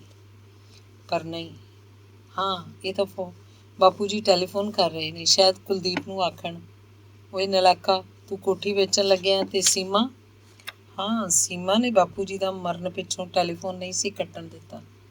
ਕੀ ਪਤਾ ਕਿਹੜੇ ਵੇਲੇ ਕਿਹਨੂੰ ਕਰਨਾ ਪੈ ਜਾਏ ਅਤੇ ਕੀ ਪਤਾ ਕਿਹੜੇ ਵੇਲੇ ਕੌਣ ਸਾਨੂੰ ਕਰਨਾ ਚਾਹੇ। ਅਤੇ ਨਾਲੇ ਜਿਵੇਂ ਟੈਲੀਫੋਨ ਦਾ ਕੱਟਿਆ ਜਾਣਾ ਬਾਪੂ ਜੀ ਨੂੰ ਵੀ ਨਹੀਂ ਸੀ ਚੰਗਾ ਲੱਗਣਾ। ਮਰੇ ਹੋਏ ਬਾਪੂ ਜੀ ਨੂੰ ਸਰਦਾਰ ਬੇਸ਼ੱਕ ਨਹੀਂ ਸੀ ਰਿਹਾ, ਉਹਦਾ ਪਰਿਵਾਰ ਤਾਂ ਸੀ, ਉਹਦੀ ਕੋਠੀ ਤਾਂ ਸੀ, ਉਹਦਾ ਅਜੇ ਨਾਂ ਤਾਂ ਸੀ, ਅਤੇ ਟੈਲੀਫੋਨ ਦੀ ਘੰਟੀ ਖੜਕ ਰਹੀ ਸੀ। ਹੈਲੋ, ਸੀਮਾ ਬੋਲ ਰਹੀ ਹੈ। ਲੰਡਨ ਤੋਂ ਟਰੰਕ ਕਾਲ ਹੈ। ਹਾਂ, ਇਸ ਵੇਲੇ ਉੱਥੇ ਲੰਡਨ 'ਚ ਦਿਨ ਹੋਏਗਾ। ਦਿਨ 'ਚ ਬੈਠੀ ਕੁੱਕੂ ਨੇ ਹਨੇਰੇ 'ਚ ਖਲੋਤੀ ਸੀਮਾ ਨੂੰ ਹਾਕ ਮਾਰੀ ਸੀ। ਕੁੱਕੂ। ਸੀਮਾ ਭੈਣ ਜੀ, ਰਾਤ ਤੁਹਾਡੇ ਬਾਰੇ ਮੈਨੂੰ ਬੜਾ ਮਾੜਾ ਸੁਪਨਾ ਆਇਆ। ਤੁਸੀਂ ਠੀਕ ਠਾਕ 'ਤੇ ਹੋ? ਕੁੱਕੂ ਪੁੱਛ ਰਹੀ ਸੀ। ਸੀਮਾ ਦੀਆਂ ਅੱਖਾਂ ਭਰ ਆਈਆਂ। ਇੰਨੇ ਹਜ਼ਾਰ ਮੀਲ ਦੂਰ ਬੈਠੀ ਕੁੱਕੂ ਸੀਮਾ ਨੂੰ ਬੇਚੈਨ ਤੁਰੀ ਫਿਰ ਰਹੀ ਦੇਖ ਘਬਰਾ ਗਈ ਅਤੇ ਹੁਣ ਫੋਨ ਕਰ ਰਹੀ ਹੈ। ਸੀਮਾ ਭੈਣ ਜੀ, ਤੁਸੀਂ ਠੀਕ ਠਾਕ ਹੋ? ਅਤੇ ਉਹ ਜਿਨ੍ਹਾਂ ਦੀ ਮੈਂ ਸੱਚੀਓ ਧੀ ਹਾਂ, ਕੀ ਉਹ ਜਿਉਂਦੇ ਨੇ? ਕੀ ਉਹ ਆਪਣੇ ਆਪਣੇ ਪਰਿਵਾਰਾਂ 'ਚ ਰਹਿੰਦੇ ਨੇ? ਕੀ ਉਹਨਾਂ ਨੂੰ ਪਤਾ ਹੈ ਕਿ ਮੈਂ ਸੀਮਾ? ਕੀ ਉਹ ਮੈਨੂੰ ਕਿਤੇ ਦੇਖਣ ਤਾਂ ਪਛਾਣ ਲੈਣ? ਅਤੇ ਇੱਕ ਵਾਰੀ, ਬਸ ਇੱਕ ਵਾਰੀ ਉਹਨਾਂ ਨੂੰ ਵੇਖਣਾ ਚਾਹੁੰਦੀ ਹਾਂ। ਪਰ ਨਹੀਂ, ਮੈਂ ਤਾਂ ਬੇਜੀ ਬਾਪੂ ਜੀ ਦੀ ਉਹ ਧੀ ਹਾਂ, ਕੁੱਕੂ ਵਾਂਗ, ਕੁਲਦੀਪ ਵਾਂਗ। ਬਾਪੂ ਜੀ ਬੇਜੀ ਇਹੀ ਤਾਂ ਆਖਦੇ ਹੁੰਦੇ ਨੇ, ਹਰੇਕ ਨੂੰ। ਸਾਡੇ 3 ਬੱਚੇ ਨੇ, 2 ਧੀਆਂ 1 ਪੁੱਤਰ। ਪਰ ਬਾਪੂ ਜੀ ਕਿਧਰੇ ਉਸ ਘੁੰਗਰੂਆਂ ਵਾਲੇ ਨੂੰ ਤਾਂ ਨਹੀਂ ਗਿਣ ਰਹੇ ਹੁੰਦੇ ਮਨ 'ਚ। ਅਤੇ ਬੇਜੀ ਨੇ ਦੇ ਜ਼ਰੂਰ ਅਸੀਂ 3 ਹੀ ਬੱਚੇ ਹਾਂ, ਪਰ ਕਿਹੜੇ ਬੇਜੀ ਦੇ? ਖੈਰ, ਅੱਜ ਇੰਨੀ ਰਾਤ ਗਈ, ਬੱਦਲਾਂ ਨੂੰ ਜੋੜ ਤੋੜ ਕੇ ਬਣਾਈ ਘਸਮੈਲੇ ਜਿਹੇ ਰੰਗ ਦੀ ਨੀਲੀ ਕੋਠੀ ਦੇ ਵਿਹੜੇ 'ਚ ਇਕੱਲੀ ਕਿਉਂ ਖੜੋਤੀ ਸੀ? ਵਿਹੜੇ ਵੱਲੋਂ ਅਜਨਬੀਆਂ ਵਾਂਗ ਤੱਕ ਰਹੇ ਸੀ। ਇਹ ਉਹੀ ਵਿਹੜਾ ਹੈ ਜਿੱਥੇ ਉਹਦਾ ਬਚਪਨ ਬਿਨਾਂ ਗੀਟੇ ਖੇਡ ਰਿਹਾ ਸੀ, ਬੈਠਾ ਗੀਟੇ ਖੇਡ ਰਿਹਾ ਸੀ, ਜਿੱਥੇ ਲੱਗੀ ਵੇਲ ਤੋਂ ਫੁੱਲ ਚੁਣ ਕੇ ਉਹ ਗਜਰੇ ਬਣਾਉਂਦੀ ਸੀ, ਜਿਸ ਵਿਹੜੇ 'ਚ ਲੱਗੀ ਰਾਤ ਰਾਣੀ ਦੇ ਬੂਟੇ ਹੇਠਾਂ ਰੂਹਾਂ ਸੱਪ ਬਣ ਕੇ ਆਉਂਦੀਆਂ ਹੁੰਦੀਆਂ ਸਨ, ਜਿਸ ਵਿਹੜੇ 'ਚ ਕੁੱਕੂ ਦਾ ਆਨੰਦ ਕਾਰਜ ਹੋਇਆ ਸੀ ਅਤੇ ਜਿਸ ਵਿਹੜੇ 'ਚੋਂ ਬਾਪੂ ਜੀ ਦੀ ਅਰਥੀ ਉੱਠੀ ਸੀ। ਅਰਥੀ 'ਤੇ ਪਾ ਕੇ ਜਦੋਂ ਲੈ ਕੇ ਗਈ ਸੀ, ਪਹਿਲਾਂ ਪਿੰਨ ਘਰ ਦਾ ਬੂਹਾ ਟੱਪਣ ਵੇਲੇ ਭੰਨਿਆ ਸੀ ਵੀ ਇਸ ਘਰ ਨਾਲੋਂ ਅੱਜ ਤੋਂ ਤੁਹਾਡਾ ਰਿਸ਼ਤਾ ਟੁੱਟਿਆ। ਦੂਜਾ ਬਗੀਚੀ ਕੋਲ ਜਾ ਕੇ ਵੀ ਇਸ ਬਸਤੀ ਵੱਲ ਵੀ ਮੁੜ ਕੇ ਮੂੰਹ ਨਾ ਕਰਿਓ। ਤੀਜਾ ਪਿੰਨ ਭੰਨਿਆ ਸੀ ਸੜਕੋਂ ਪਾਰ।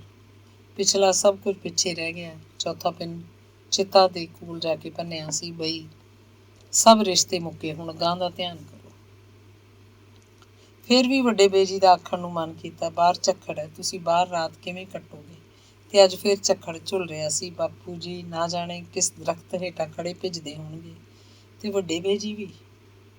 ਅਜੇ ਵੀ ਘੋੜਿਆਂ ਦੀਆਂ ਟਾਪਾਂ, ਬੱਗੀ ਦਾ ਰੁਕਣਾ, ਨੌਕਰਾਣੀ ਦਾ ਤਾਕੀ ਖੁੱਲ੍ਹਣਾ, ਚਾਦਰਿਆਂ 'ਚ ਲਿਪਟੀਆਂ ਦਗਦੇ ਚਿਹਰੇ ਵਾਲੀਆਂ ਸਰਦਾਰਨੀਆਂ ਦਾ ਆਉਣਾ ਅਤੇ ਸੀਮਾ ਵੱਲ ਤੱਕਣਾ ਜਿਵੇਂ ਉਸੇ ਤਰ੍ਹਾਂ ਹਵਾ ਵਿੱਚ ਖੜੋਤੇ ਹੋਏ ਹਨ।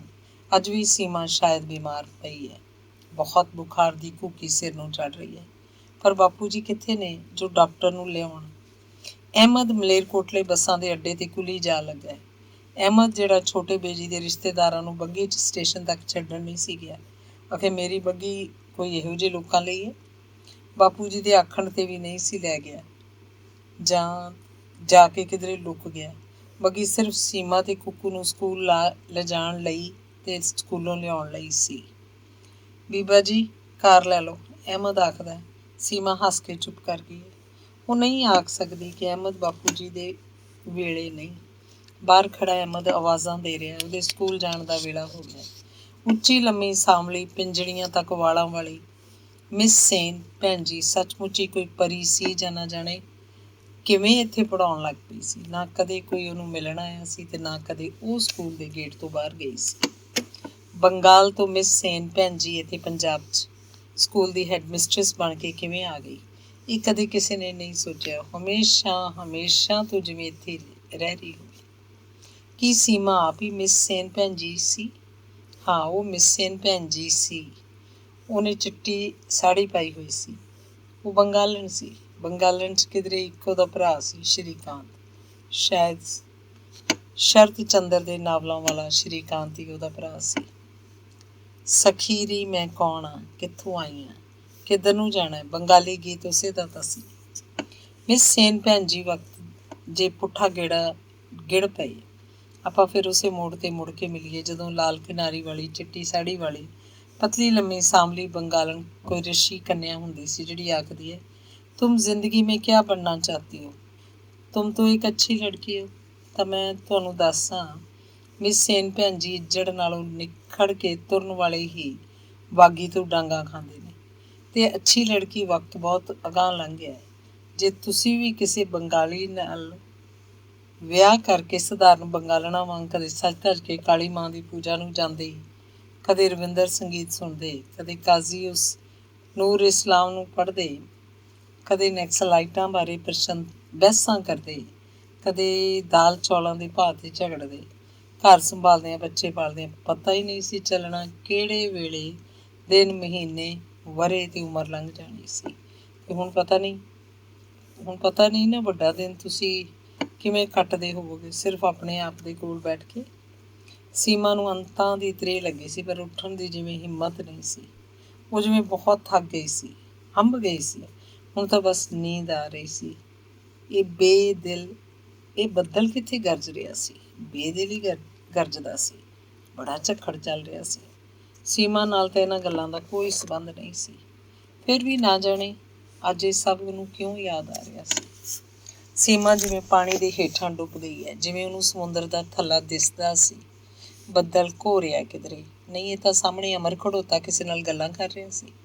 ਉਹਦਾ ਧਿਆਨ ਸੀਮਾ ਵੱਲ ਨਹੀਂ ਸੀ। ਸੀਮਾ ਉਸ ਵੇਲੇ ਇੱਕ ਵੱਡੇ ਸਾਰੇ ਦਰਿਆ ਵਿੱਚੋਂ ਦੀ ਲੰਘ ਰਹੀ ਸੀ। ਪਾਣੀ ਚੜ੍ਹਦਾ ਆ ਰਿਹਾ ਸੀ। ਉਹਨੂੰ ਚੱਕਰ ਕਿਉਂ ਆ ਰਹੇ ਨੇ? ਕੀ ਇਹ ਮੌਤ ਦਾ ਵੇਲਾ ਸੀ ਕਿ ਉਹਦਾ ਸਾਰਾ ਜੀਵਨ ਮੁੜ ਉਸ ਸੁਰਤੀ 'ਚ ਦੁਹਰਾਇਆ ਜਾ ਰਿਹਾ ਸੀ?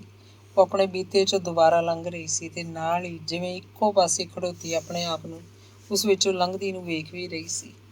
ਸ਼ਾਇਦ ਉਹਦੇ ਕੀਤੇ ਕਰਮਾਂ ਦਾ ਲੇਖਾ ਜੋਖਾ ਹੋ ਰਿਹਾ ਸੀ। ਉਹ ਘਸਮੈਲੇ ਜਿਹੇ ਰੰਗ ਦੀ ਨੀਲੀ ਕੋਠੀ ਬਦਲਾਂ ਨੂੰ ਜੋੜ ਕੇ ਜੇ ਕਿਸੇ ਨੇ ਬਣਾਈ ਸੀ, ਉਹਦੇ ਨਾਲ ਹੀ ਧਰਮਰਾਜ ਦੀ ਕਚਹਿਰੀ 'ਚ ਆ ਗਈ ਸੀ ਅਤੇ ਕੁਝ ਆਖ ਰਹੀ ਸੀ। ਪਾਣੀ ਉਹਦੇ ਗਿੱਟਿਆਂ, ਗੋਡਿਆਂ, ਲੱਕ ਦੇ ਗਲੇ ਤੱਕ ਆ ਗਿਆ ਸੀ। ਉਹਨੂੰ ਹੜਾਈ ਲਈ ਜਾ ਰਿਹਾ ਸੀ। ਉਹਨੂੰ ਡੋਬਣ ਵੀ ਵਾਲਾ ਸੀ ਕਿ ਉਹਨੇ ਤਨ ਤੇ ਮਨ ਦੀ ਸਾਰੀ ਸ਼ਕਤੀ ਇਕੱਠੀ ਕਰਕੇ ਬਹੁਤ ਜ਼ੋਰ ਨਾਲ ਆਵਾਜ਼ ਦਿੱਤੀ, ਅਮਰ ਅਮਰ। ਤੇ ਫਿਰ ਜਿਵੇਂ ਸਭ ਕਾਸੇ ਨਾਲੋਂ ਉਹਦੇ ਹੱਥ ਛੁੱਟ ਗਏ। ਅੰਗ 15। ਅੱਜ ਸੋਮਵਾਰ ਹੈ ਤੇ ਅਮਰ ਨੂੰ ਬਹੁਤ ਸਵੇਰੇ ਜਾਗ ਆ ਗਈ। ਉਹਨੂੰ ਸ਼ਾਇਦ ਸੁਪਨਾ ਆਇਆ ਸੀ ਜਿਵੇਂ ਸੀਮਾ ਚਾਹ ਲਈ ਖੜੀ ਹੈ ਤੇ ਉਹ ਜਾਗ ਪਿਆ। ਦੂਰ ਮੰਦਰ ਦੀਆਂ ਘੰਟੀਆਂ ਵੱਜ ਰਹੀਆਂ ਸਨ। ਸਟੇਸ਼ਨ ਉੱਤੋਂ ਗੱਡੀ ਲੰਘੀ ਜਾ ਰਹੀ ਸੀ। ਬਾਹਰ ਚਿੜੀਆਂ ਚੌਕ ਰਹੀਆਂ ਸਨ। ਹੌਲੀ ਹੌਲੀ ਲੋਈ ਪਾਟ ਰਹੀ ਸੀ ਤੇ ਰਾਤ ਦੇ ਹਨੇਰੇ ਵਿੱਚੋਂ ਸੰਸਾਰ ਉੱਭਰਦਾ ਆ ਰਿਹਾ ਸੀ। ਘਰ, ਸੜਕਾਂ, ਖੇਤ, ਲੋਕ, ਦਰਖਤ, ਬੂਟੇ, ਪੰਛੀ ਜਿਵੇਂ ਜਾਗਣੇ ਸ਼ੁਰੂ ਹੋ ਗਏ ਸਨ। ਅਮਰ ਉੱਠਿਆ, ਚੱਪਲਾਂ ਪਾਈਆਂ ਤੇ ਧੁਰ ਭਰੀ ਛੱਤ 'ਤੇ ਆ ਗਿਆ। ਖਾਲੀ ਖਾਲੀ ਅਸਮਾਨ ਉੱਤੋਂ ਦੀ ਇੱਕ ਕੂੰਜਾਂ ਦੀ ਡਾਰ ਲੰਘੀ। ਅਮਰ ਨੂੰ ਆਪਣੀ ਧੀ ਯਾਦ ਆ ਗਈ, ਗੁੱਡੀ ਜੀ। ਸੋਚਦਾ ਮੁਸਕਰਾ ਪਿਆ। ਲੈ ਉਹ ਹੁਣ ਮੈਨੂੰ ਪਾਪਾ ਆਖਿਆ ਕਰੂ। ਸੋਚਦਾ ਅਮਰ ਉਹਨੂੰ ਗੁੱਤਾਂ ਜਿਹੀਆਂ ਕਰੀ ਵਿਹੜੇ 'ਚ ਭੱਜੀ ਫਿਰਦੀ ਵੇਖਣ ਲੱਗਿਆ। ਵੇਖਦਿਆਂ ਉਹ ਵੱਡੀ ਹੋ ਗਈ, ਜਵਾਨ ਤੇ ਅਮਰ ਬੁੱਢਾ। ਹੁਣ ਉਹ ਉਹਨੂੰ ਸਹੁਰੇ ਤੋਰ ਰਿਹਾ ਸੀ। ਅੱਖਾਂ ਭਰੀ ਅਮਰ ਦੇ ਖੋਜ ਹੀ ਪਈ। ਸਿਰ ਛੰਡਿਆ ਤੇ ਯਾਦ ਕੀਤਾ ਕਿ ਅੱਜ ਤਾਂ ਬੇਬੀ 7 ਦਿਨਾਂ ਦੀ ਹੋਈ ਹੈ। ਇੱਕ ਉਹਨੂੰ ਆਪਣੀ ਮਾਂ ਯਾਦ ਆਈ। ਉਹ ਸੋਚ ਕੇ ਹੈਰਾਨ ਹੋਇਆ ਕਿ ਕਿੰਨੇ ਸਾਲਾਂ ਤੋਂ ਘਰੇ ਨਹੀਂ ਗਿਆ। ਉਹਨੂੰ ਥੋੜ੍ਹਾ ਅਜੀਬ ਲੱਗਿਆ। ਸੋਚਿਆ ਅੱਜ ਹੀ ਖੱਤ ਲਿਖਾਂਗਾ। ਆਜੋ, ਨਾਲੇ ਤੁਸੀਂ ਦਾਦਾ ਦਾਦੀ ਬਣ ਗਏ। ਦੇਖਿਓ ਤੁਹਾਡੀ ਨੂੰਹ ਕਿੰਨੀ ਚੰਗੀ ਹੈ। ਸੀਮਾ ਨੂੰ ਆਖਾਂਗਾ ਮਾਂ ਦੀ ਇੱਕ ਤਸਵੀਰ ਬਣਾਵੇ। ਕੀ ਪਤਾ ਉਹ ਕਿੰਨਾ ਕੁ ਚਿਰ ਹੋਰ ਸੰਸਾਰ 'ਤੇ ਹੈ। ਗੁਆਂਢੀਆਂ ਦੇ ਘਰ ਰੇਡੀਓ ਵੱਜਣ ਲੱਗਿਆ। ਰਵੀ ਸ਼ੰਕਰ ਦਾ ਸਿਤਾਰ ਵਾਦਨ। ਅਮਰ ਦੇ ਪੈਰ ਆਪਣੇ ਆਪ ਤਾਲ ਦੇਣ ਲੱਗੇ। ਅੱਖਾਂ ਮੁੰਦ ਉਹ ਸੰਗੀਤ ਨਾਲ ਵਹਿ ਤੁਰਿਆ। ਥਰਾਂਦਾ ਮੰਡਲਾਂਦਾ ਅਦਿੱਖ ਦੇਸਾਂ 'ਚ ਵਿਚਰਦਾ ਰਿਹਾ। ਉਹਦੇ ਅੰਦਰਲੀਆਂ ਡੂੰਘਾਣਾਂ 'ਚ ਸੁੱਤਾ ਕੁਝ ਜਾਗਿਆ, ਖਿਲਿਆ ਤੇ ਮੰਦ ਮੁਸਕਰਾਇਆ। ਸਿਤਾਰ ਵਾਦਨ ਮੁੱਕਿਆ। ਅਮਰ ਪਰਤਿਆ। ਕਮਾਲ ਹੈ, ਉਹਦੇ ਮੂੰਹ ਨਿਕਲਿਆ। ਕੋਠੇ ਉੱਪਰੋਂ ਗੁਆਂਢੀਆਂ ਦੇ ਵਿਹੜੇ 'ਚ ਝਾਕਿਆ। ਸਰਦਾਰ ਅਖਬਾਰ ਪੜ੍ਹ ਰਿਹਾ ਸੀ ਤੇ ਉਹਦੀ ਘਰਵਾਲੀ ਆਪਣੇ ਲੜਕੇ ਦੇ ਵਾਲ ਵਾਹ ਕੇ ਸਕੂਲ ਲਈ ਤਿਆਰ ਕਰ ਰਹੀ ਸੀ। ਕਿੰਨਾ ਚਿਰ ਉਹ ਇਹਨਾਂ ਤਿੰਨਾਂ ਵੱਲ ਵੇਖਦਾ ਰਿਹਾ। ਕਿੰਨੇ ਖੁਸ਼ ਨੇ ਇਹ ਲੋਕ। ਠੀਕ ਤਾਂ ਹੈ, ਉਹਨੇ ਆਪ ਹੀ ਸੋਚਿਆ। ਮੈਨੂੰ ਦਵਾਈ ਤਾਂ ਦੇ। ਜੋ ਅੰਦਰੋਂ ਸਰਦਾਰ ਦੀ ਬੁੱਢੀ ਮਾਂ ਨੇ ਔਖੀ ਆਵਾਜ਼ 'ਚ ਕਿਹਾ। ਤਿੰਨਾਂ ਨੇ ਆਵਾਜ਼ ਸੁਣੀ ਪਰ ਗੌਲੀ ਨਹੀਂ। ਬਿਮਾਰੀ, ਬੁਢੇਪਾ ਤੇ ਮੌਤ, ਇਹਨਾਂ ਗੱਲਾਂ ਤੋਂ ਘਬਰਾ ਕੇ ਹੀ ਤਾਂ ਬੁੱਧ ਜੰਗਲ ਤੁਰ ਗਿਆ ਸੀ। ਤੰਦਰੁਸਤ ਹੋਣਾ ਵੀ ਕਿੱਡੀ ਵੱਡੀ ਗੱਲ ਹੈ। ਅਮਰ ਬਨੇਰੇ ਤੋਂ ਪਿਛਾਂਹ ਹੋ ਕੇ ਆਪਣੇ ਨਰੋਏ ਹੱਥਾਂ ਵੱਲ ਤੱਕਦਾ ਸੋਚਣ ਲੱਗਾ। ਸਾਰਾ ਸੰਸਾਰ ਜਾਗ ਉੱਠਿਆ ਸੀ। ਇੱਕ ਲੋਕ ਕੰਮੀ ਧੰਦੇ ਜਾ ਰਹੇ ਸਨ। ਸੜਕ ਉੱਤੇ ਹੀ ਉਹ ਬੁੱਢਾ ਸਬਜ਼ੀ ਦੀ ਰੇਹੜੀ ਲਈ ਹੋਕਾ ਦਿੰਦਾ ਜਾ ਰਿਹਾ ਸੀ। ਦੁੱਧ ਦਾ ਢੋਲ ਸਾਈਕਲ 'ਤੇ ਟੰਗੀ ਦੋਧੀ ਵੀ ਪਹੁੰਚ ਗਿਆ ਸੀ। ਲੈਵੀ ਸਤਰਾਸ ਦੀ ਨਵੀਂ ਕਿਤਾਬ ਵੀ ਆ ਗਈ ਹੈ। ਅਖਬਾਰ ਵਾਲੇ ਮੁੰਡੇ ਨੂੰ ਵੇਖ ਅਮਰ ਨੂੰ ਯਾਦ ਆਇਆ। ਕਮਾਲ ਹੈ, ਉਹ ਬੰਦਾ ਆਖਦਾ ਵਸਤੂ ਵਿੱਚ ਹੀ ਵਿਸ਼ਾ ਹੁੰਦਾ। ਅੱਜ ਲਿਆਵਾਂਗਾ ਕਿਤਾਬ, ਆਪੇ ਸੀਮਾ ਦੇ ਆਊ ਪੈਸੇ ਪਹਿਲੀ ਨੂੰ। ਸੋਚਦਾ ਅਮਰ ਪੌੜੀਆਂ ਉਤਰ ਕੇ ਕਮਰੇ 'ਚ ਆ ਗਿਆ। ਚਾਹ ਦੀ ਲੋੜ ਮਹਿਸੂਸ ਹੋਈ। ਚਲੋ ਚੰਗਾ, ਅੱਜ ਆਜੂ ਸੀਮਾ। ਸਟੋਵ ਉੱਤੇ ਪਾਣੀ ਧਰਦੇ ਨੇ ਉਹਨੇ ਸੋਚਿਆ। ਚਾਹ ਰੱਖੋ, ਰੇਡੀਓਗ੍ਰਾਮ ਵੱਲ ਗਿਆ। ਰੇਡੀਓ ਦੀ ਤਾਂ ਰਿਕਾਰਡ ਲਾ ਦਿੱਤਾ। ਮਰ ਚੁੱਕੀ ਮੀਨਾ ਕੁਮਾਰੀ ਆਪਣੀ ਗਜ਼ਲ ਗਾ ਰਹੀ ਸੀ, ਪੂਛਤੇ ਹੋ ਤੋ ਸੁਣੋ।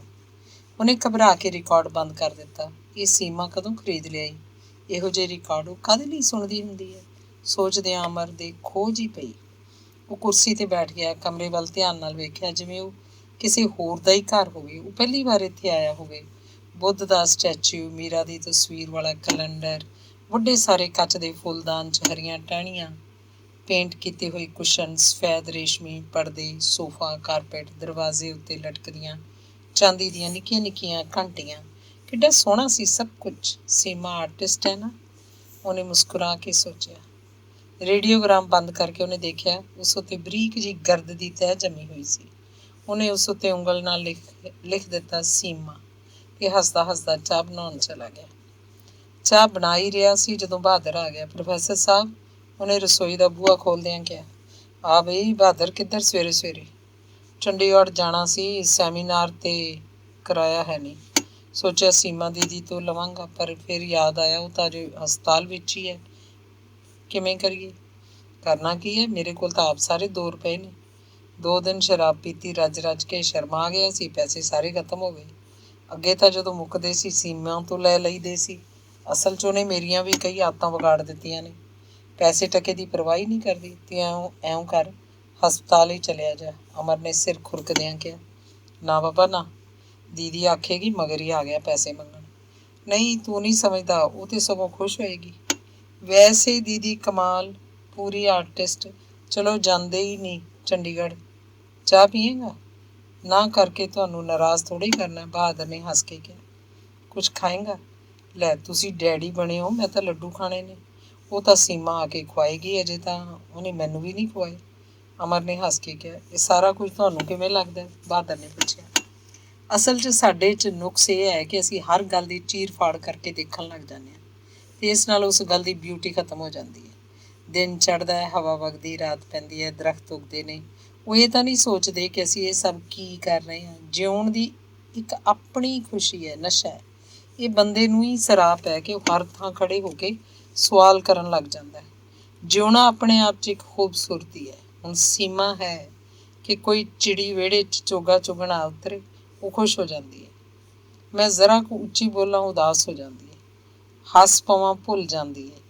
ਇਹੋ ਜਿਹੀ ਚਾਹੀਦੀ ਹੈ ਜ਼ਿੰਦਗੀ। ਅਸੀਂ ਵੱਡਾ ਕੁਝ ਕਰਨ ਜੋਗੇ ਨਹੀਂ, ਅਤੇ ਨਿੱਕੀਆਂ ਗੱਲਾਂ ਨੂੰ ਇੰਜੋਏ ਕਰਨਾ ਭੁੱਲ ਬੈਠੇ ਹਾਂ। ਸੀਮਾ ਦੀਦੀ ਦੀ ਗੈਰ ਹਾਜ਼ਰੀ 'ਚ ਕਾਫੀ ਰੀਥਿੰਕਿੰਗ ਕਰੀ ਲੱਗਦੀ ਹੈ। ਚਾਹ ਮੁਕਾ ਕੇ ਕੱਪ ਰੱਖਦਿਆਂ ਬਹਾਦਰ ਨੇ ਕਿਹਾ। ਮੈਂ ਤਾਂ ਸੀਮਾ ਨੂੰ ਆਖ ਦੇਣਾ, ਅੱਗੇ ਤੋਂ ਜੋ ਉਹ ਆਖੇਗੀ ਆਪਾਂ ਕਰਾਂਗੇ। Very good. ਖੂਬਸੂਰਤ ਜ਼ਿੰਦਗੀ ਜਿਉਣਾ ਵੀ ਤਾਂ ਇੱਕ ਆਰਟ ਹੈ। ਅੱਛਾ ਤੂੰ ਚੱਲ, ਫਿਰ ਮੈਂ ਹਸਪਤਾਲ ਵੀ ਜਾਣਾ। ਅੱਛਾ ਫਿਰ ਕੱਲ੍ਹ ਆਵਾਂਗਾ, ਆਖ ਬਹਾਦਰ ਚਲਾ ਗਿਆ। ਅਮਰ ਨੇ ਨਹਾ ਕੇ ਬੜੇ ਵਧੀਆ ਕੱਪੜੇ ਪਾਏ, ਕਮੀਜ਼ ਵੀ ਪਾਇਆ ਜਿਹੜਾ ਸੀਮਾ ਨੇ ਉਹਨੂੰ ਉਹਦੇ ਜਨਮ ਦਿਨ ਉੱਤੇ ਲਿਆ ਕੇ ਦਿੱਤਾ ਸੀ। ਤਿਆਰ ਹੋ ਕੇ ਪਹਿਲਾਂ ਬਾਜ਼ਾਰ ਗਿਆ। ਹੋਰ ਕੁਛ ਨਹੀਂ, 50 ਰੁਪਈਆਂ ਦਾ ਵੱਡੀਆਂ ਵੱਡੀਆਂ ਟਾਹਣੀਆਂ ਵਾਲਾ ਸੱਚਮੁੱਚ ਦੇ ਗੁਲਾਬ ਦੇ ਫੁੱਲਾਂ ਦਾ ਗੁੱਛਾ ਖਰੀਦਿਆ। ਹਸਪਤਾਲ ਪਹੁੰਚਿਆ। ਬੇਜੀ ਬੇਬੀ ਨੂੰ ਗੋਦੀ 'ਚ ਪਾਈ ਚੁੰਘਣੀ ਨਾਲ ਦੁੱਧ ਪਿਲਾ ਰਹੇ ਸੀ। ਕੀ ਗੱਲ? ਮੱਥਾ ਟੇਕ ਕੇ ਅਮਰ ਨੇ ਚੁੰਘਣੀ ਵੱਲ ਇਸ਼ਾਰਾ ਕਰਕੇ ਪੁੱਛਿਆ। 2 ਦਿਨ ਹੋ ਗਏ, ਸੀਮਾ ਦੇ ਦੁੱਧ ਹੀ ਨਹੀਂ ਉਤਰਿਆ। ਖਬਰ ਨਹੀਂ ਕੀ ਗੱਲ ਹੋ ਗਈ, ਬੇਜੀ ਨੇ ਸੀਮਾ ਵੱਲ ਵੇਖ ਕੇ ਕਿਹਾ, ਜੋ ਚਾਦਰ ਨਾਲ ਮੂੰਹ ਢਕੀ ਸੁੱਤੀ ਪਈ ਸੀ।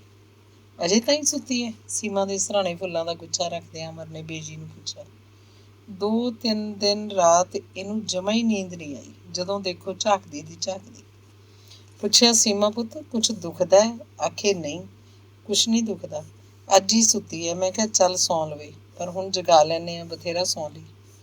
ਤੈਨੂੰ ਕੀ ਦੱਸਾਂ ਅਮਰ ਪੁੱਤ, ਰਾਤ ਸੁੱਤੀ ਸੁੱਤੀ ਨੇ ਤੈਨੂੰ ਜਿਵੇਂ ਹਾਕਾਂ ਮਾਰੀਆਂ, ਸ਼ਾਇਦ ਸੁਪਨੇ 'ਚ ਬਰੜਾ ਰਹੀ ਸੀ। ਉੱਠ ਕੇ ਸੀਮਾ ਦੇ ਮੰਜੇ ਕੋਲ ਪਹੁੰਚਦੀ ਬੇਜੀ ਨੇ ਦੱਸਿਆ। ਉੱਠ ਪੁੱਤ ਸੀਮਾ, ਦੇਖ ਅਮਰ ਆਇਆ। ਮੂੰਹ ਤੋਂ ਚਾਦਰ ਲਾਉਂਦੀ ਬੇਜੀ ਨੇ ਆਖਿਆ। ਹੈਂ, ਫੜੀ ਕਾਕਾ, ਬੇਬੀ ਨੂੰ ਮੈਂ ਡਾਕਟਰਨੀ ਨੂੰ ਸੱਦਾਂ? ਬੇਜੀ ਨੇ ਸੀਮਾ ਦੇ ਪੀਲੇ ਮੁਰਝਾਏ ਮੂੰਹ ਵੱਲ ਤੱਕ ਕੇ ਘਬਰਾ ਕੇ ਕਿਹਾ। ਅਮਰ ਨੇ ਬੇਬੀ ਫੜ ਲਈ। ਬੇਜੀ ਡਾਕਟਰਨੀ ਵੱਲ ਨੱਠੀ ਗਈ। ਰਾਹ 'ਚ ਅੜਕ ਕੇ ਡਿੱਗ ਵੀ ਪਈ, ਪਰ ਉਸੇ ਤਰ੍ਹਾਂ ਕਾਹਲੀ ਨਾਲ ਉੱਠ ਕੇ ਲੰਗੜਾਉਂਦੀ ਡਾਕਟਰਨੀ ਦੇ ਕਮਰੇ 'ਚ ਪਹੁੰਚੀ। ਡਾਕਟਰਨੀ ਨੇ ਆ ਕੇ ਸੀਮਾ ਦੇ ਮੱਥੇ ਉੱਪਰ ਹੱਥ ਫੇਰ ਰੱਖਿਆ। ਨਬਜ਼ ਟੋਈ, ਦਿਲ ਦੀ ਧੜਕਣ ਦੇਖੀ, ਅੱਖਾਂ ਪੁੱਟ ਕੇ ਦੇਖੀਆਂ, ਸਿਰ ਫੇਰ ਕੇ ਕਿਹਾ, ਮੁੱਕ ਗਈ ਇਹ ਤਾਂ, ਤੇ ਚਾਦਰ ਖਿੱਚ ਕੇ ਉਹਦਾ ਮੂੰਹ ਢੱਕ ਦਿੱਤਾ। ਸਾਰੀ ਜਾਂਚ ਪੜਤਾਲ ਤੋਂ ਮਗਰੋਂ ਪਤਾ ਲੱਗਿਆ ਬ੍ਰੇਨ ਹੈਮਰੇਜ ਨਾਲ ਸੀਮਾ ਦੀ ਮੌਤ ਹੋ ਗਈ ਸੀ। ਅੰਗ 16। ਸੀਮਾ ਦੀ ਮੌਤ ਕਾਰਨ ਅਗਲੇ ਦਿਨ ਯੂਨੀਵਰਸਿਟੀ ਬੰਦ ਰਹੀ। ਕਿੰਨੇ ਲੋਕ ਅਫਸੋਸ ਕਰਨ ਅਮਰ ਦੇ ਘਰ ਗਏ, ਪਰ ਉਹ ਘਰ ਨਹੀਂ ਸੀ। ਪਤਾ ਨਹੀਂ ਕਿੱਥੇ ਚਲਾ ਗਿਆ ਸੀ। ਕਿਸੇ ਨੂੰ ਦੱਸ ਕੇ ਨਹੀਂ ਸੀ ਗਿਆ। ਸਾਰਾ ਘਰ ਉਸੇ ਤਰ੍ਹਾਂ ਖੁੱਲ੍ਹਾ ਪਿਆ ਸੀ। ਉਸੇ ਤਰ੍ਹਾਂ ਬਾਥਰੂਮ 'ਚ ਸੀਮਾ ਦਾ ਨਾਈਟ ਸੂਟ ਟੰਗਿਆ ਪਿਆ ਸੀ। ਉਸੇ ਤਰ੍ਹਾਂ ਡਰੈਸਿੰਗ ਟੇਬਲ 'ਤੇ ਸੀਮਾ ਦੀ ਘੜੀ ਪਈ ਸੀ, ਪਰ ਚਾਬੀ ਨਾ ਦੇਣ ਕਰਕੇ ਹੁਣ ਖੜੋ ਗਈ ਸੀ। ਅਲਮਾਰੀ 'ਚ ਸੀਮਾ ਦੀਆਂ ਸਾੜੀਆਂ ਪਈਆਂ ਸਨ, ਬਲਾਊਜ਼ ਪਏ ਸਨ, ਸੂਟ ਪਏ ਸਨ, ਚੁੰਨੀਆਂ ਪਈਆਂ ਸਨ। ਕਾਰਨਸ 'ਤੇ ਅੱਧ ਜਲੀ ਧੂਫ ਪਈ ਸੀ। ਡਰਾਇੰਗ ਰੂਮ ਉਸੇ ਤਰ੍ਹਾਂ ਸਜਿਆ ਹੋਇਆ ਸੀ ਜਿਵੇਂ ਉਹ ਦੋਵੇਂ ਯੂਨੀਵਰਸਿਟੀ ਗਏ ਹੋਣ ਅਤੇ ਸ਼ਾਮ ਨੂੰ ਘਰ ਆ ਜਾਣਾ ਹੋਵੇ। ਆਂਢੀਆਂ ਗੁਆਂਢੀਆਂ ਦੇ ਆਖਣ ਉੱਤੇ ਮਾਲਕ ਮਕਾਨ ਘਰ ਨੂੰ ਤਾਲਾ ਮਾਰ ਗਿਆ। ਬਹਾਦਰ ਕਿੰਨੀ ਵਾਰੀ ਉਸ ਬੰਦ ਬੂਹੇ ਦੇ ਅੱਗੇ ਪੌੜੀਆਂ 'ਤੇ ਬੈਠ ਕੇ ਰੋਇਆ ਸੀ। ਦਰਸ਼ਨ, ਇਹੋ ਜਿਹੀ ਕਿਹੜੀ ਗੱਲ ਸੀ? ਸੀਮਾ ਦੀਦੀ ਦੇ ਮਨ 'ਤੇ ਇੰਨਾ ਕੀ ਬੋਝ ਪੈ ਗਿਆ ਕਿ ਨਾੜਾਂ ਹੀ ਫਟ ਗਈਆਂ। ਬਹਾਦਰ ਨੇ ਇੱਕ ਦਿਨ ਦਰਸ਼ਨ ਨੂੰ ਪੁੱਛਿਆ। ਅਸਲ 'ਚ ਉਹ ਸੱਚੀ ਮੁੱਚੀ ਦੀ ਆਰਟਿਸਟ ਸੀ, ਜ਼ਿੰਦਗੀ ਦੇ ਅਲਟੀਮੇਟ ਮੀਨਿੰਗਸ ਤੱਕ ਜਾਣ ਵਾਲੀ। ਕਿਸੇ ਘੜੀ ਸਭ ਕਾਸੇ ਦੇ ਅਰਥ ਗੁਆਚ ਕੇ ਬੇਅਰਥ ਲੱਗਣ ਲੱਗ ਪਿਆ ਹੋਣਾ ਹੈ, ਅਤੇ ਉਸ ਘੜੀ ਦਰਸ਼ਨ ਨੇ ਸਮਝਾਉਣ ਦੀ ਕੋਸ਼ਿਸ਼ ਕੀਤੀ। ਪਰ ਸੀਮਾ ਦੀਦੀ ਨੂੰ ਇਹ ਤਾਂ ਪਤਾ ਸੀ ਕਿ ਕੁਝ ਵੀ ਜ਼ਿੰਦਗੀ ਨਾਲੋਂ ਇੰਪੋਰਟੈਂਟ ਨਹੀਂ। ਕਦੇ ਮੈਨੂੰ ਲੱਗਦਾ ਉਹ ਸੈਂਟੀਮੈਂਟਲ ਸੀ, ਕਦੇ ਲੱਗਦਾ ਬੁਜ਼ਦਿਲ ਸੀ, ਕਦੇ ਲੱਗਦਾ ਈਗੋਇਸਟ ਸੀ। ਕਦੇ ਪ੍ਰੋਫੈਸਰ ਅਮਰ ਦੇ ਸਮੇਤ ਸਾਰੀ ਦੁਨੀਆ ਨੂੰ ਰਿਜੈਕਟ ਕਰਕੇ ਚਲੀ ਗਈ। ਨਹੀਂ, ਬਹਾਦਰ ਅਮਰ ਸਮੇਤ ਦੁਨੀਆ ਨੂੰ ਸ਼ਾਇਦ ਉਹ ਬਹੁਤ ਮੋਹ ਕਰਦੀ ਸੀ, ਇਸੇ ਲਈ ਬੇਵਕੂਫ ਸੀ। ਫਿਰ ਆਖ ਦਿੰਦੀ, ਤੁਸੀਂ ਸਾਰੇ ਜਾਓ ਜਹੰਨਮ 'ਚ। ਆਪ ਉਹ ਨੌਕਰੀ ਕਰਦੀ ਸੀ, ਉਹਨੂੰ ਕੀ ਮੁਸ਼ਕਿਲ ਸੀ? ਮੈਨੂੰ ਤਾਂ ਕਈ ਵਾਰੀ ਪ੍ਰੋਫੈਸਰ ਅਮਰ ਉੱਤੇ ਵੀ ਗੁੱਸਾ ਆ ਜਾਂਦਾ। ਉਹਨਾਂ ਦਾ ਪਤਾ ਲੱਗਿਆ ਕੁਛ? ਉਸੇ ਦਿਨ ਉਹਨੂੰ ਕਿਸੇ ਨੇ ਸਟੇਸ਼ਨ 'ਤੇ ਗੱਡੀ ਚੜ੍ਹਦਿਆਂ ਵੇਖਿਆ ਸੀ। ਦਰਸ਼ਨ, ਸੀਮਾ ਦੀਦੀ ਦੀ ਧੀ ਬੇਜੀ ਮੈਨੂੰ ਦੇ ਦੇਣਗੇ? ਆਪਾਂ ਉਹਦਾ ਨਾਂ ਵੀ ਸੀਮਾ ਦੀਦੀ ਰੱਖ ਲਵਾਂਗੇ। ਬਹਾਦਰ ਭਾਵੁਕ ਹੋ ਰਿਹਾ ਸੀ। ਦਰਸ਼ਨ ਨੇ ਕੋਈ ਉੱਤਰ ਨਾ ਦਿੱਤਾ। ਕੀ ਪਤਾ ਬ੍ਰੇਨ ਹੈਮਰੇਜ ਦੇ ਸਿਰਫ ਫਿਜ਼ੀਕਲ ਕਾਰਨ ਨਹੀਂ ਹੋਣ। ਦਰਸ਼ਨ ਨੇ ਬਹਾਦਰ ਨੂੰ ਸਮਝਾਉਣ ਵਾਂਗ ਆਖਿਆ, ਤੂੰ ਸਮਝਦਾ ਮੈਂ ਜਾਣਦਾ ਨਹੀਂ? ਕਦੇ ਬ੍ਰੇਨ ਹੈਮਰੇਜ ਦੇ ਸਿਰਫ ਫਿਜ਼ੀਕਲ ਕਾਰਨ ਵੀ ਹੋਏ ਨੇ? ਬਹਾਦਰ ਨੇ ਬਹੁਤ ਉਦਾਸ ਹੋ ਕੇ ਆਖਿਆ। ਦਰਸ਼ਨ ਅੱਗੋਂ ਕੁਝ ਨਾ ਬੋਲਿਆ। ਸੱਚ ਜਾਣੀ ਦਰਸ਼ਨ, ਮੈਂ ਕੁੜੀਆਂ ਦੇ ਮੂੰਹ ਵੱਲ ਬੇਵਕੂਫਾਂ ਵਾਂਗ ਵੇਖਦਾ ਰਹਿਣਾ। ਸੀਮਾ ਦੀਦੀ ਵਰਗੀ ਸ਼ਕਲ ਹੀ ਨਹੀਂ ਦਿਸਦੀ ਕਿਧਰੇ। ਕਦੇ ਕਦੇ ਤਾਂ ਲੱਗਦਾ ਜਿਵੇਂ ਹਾਂ ਭੁੱਲ ਹੀ ਜਾਂਦਾ ਹੈ ਵੀ ਸੀਮਾ ਦੀਦੀ ਹੁਣ ਨਹੀਂ ਹੈ। ਬਹਾਦਰ ਨੇ ਅੱਖਾਂ ਭਰ ਕੇ ਆਖਿਆ। ਦਰਸ਼ਨ ਇਹਦਾ ਵੀ ਕੀ ਜਵਾਬ ਦਿੰਦਾ? ਦਰਸ਼ਨ, ਕੀ ਸੀਮਾ ਦੀਦੀ ਦਾ ਮੈਂ ਕੁਝ ਨਹੀਂ ਸੀ ਲੱਗਦਾ? ਅਸੀਂ ਸਭ ਬੌਣੇ ਮਨੁੱਖ ਹਾਂ। ਬਹਾਦਰ ਤੇ ਉਹ ਵੱਡੇ ਰਿਸ਼ਤਿਆਂ 'ਚ ਜਿਉਣ ਵਾਲੀ ਔਰਤ ਸੀ, ਤੇ ਕੋਈ ਵੱਡਾ ਰਿਸ਼ਤਾ ਹੀ ਉਹਦੇ ਮੇਚ ਦਾ ਹੋ ਸਕਦਾ ਸੀ।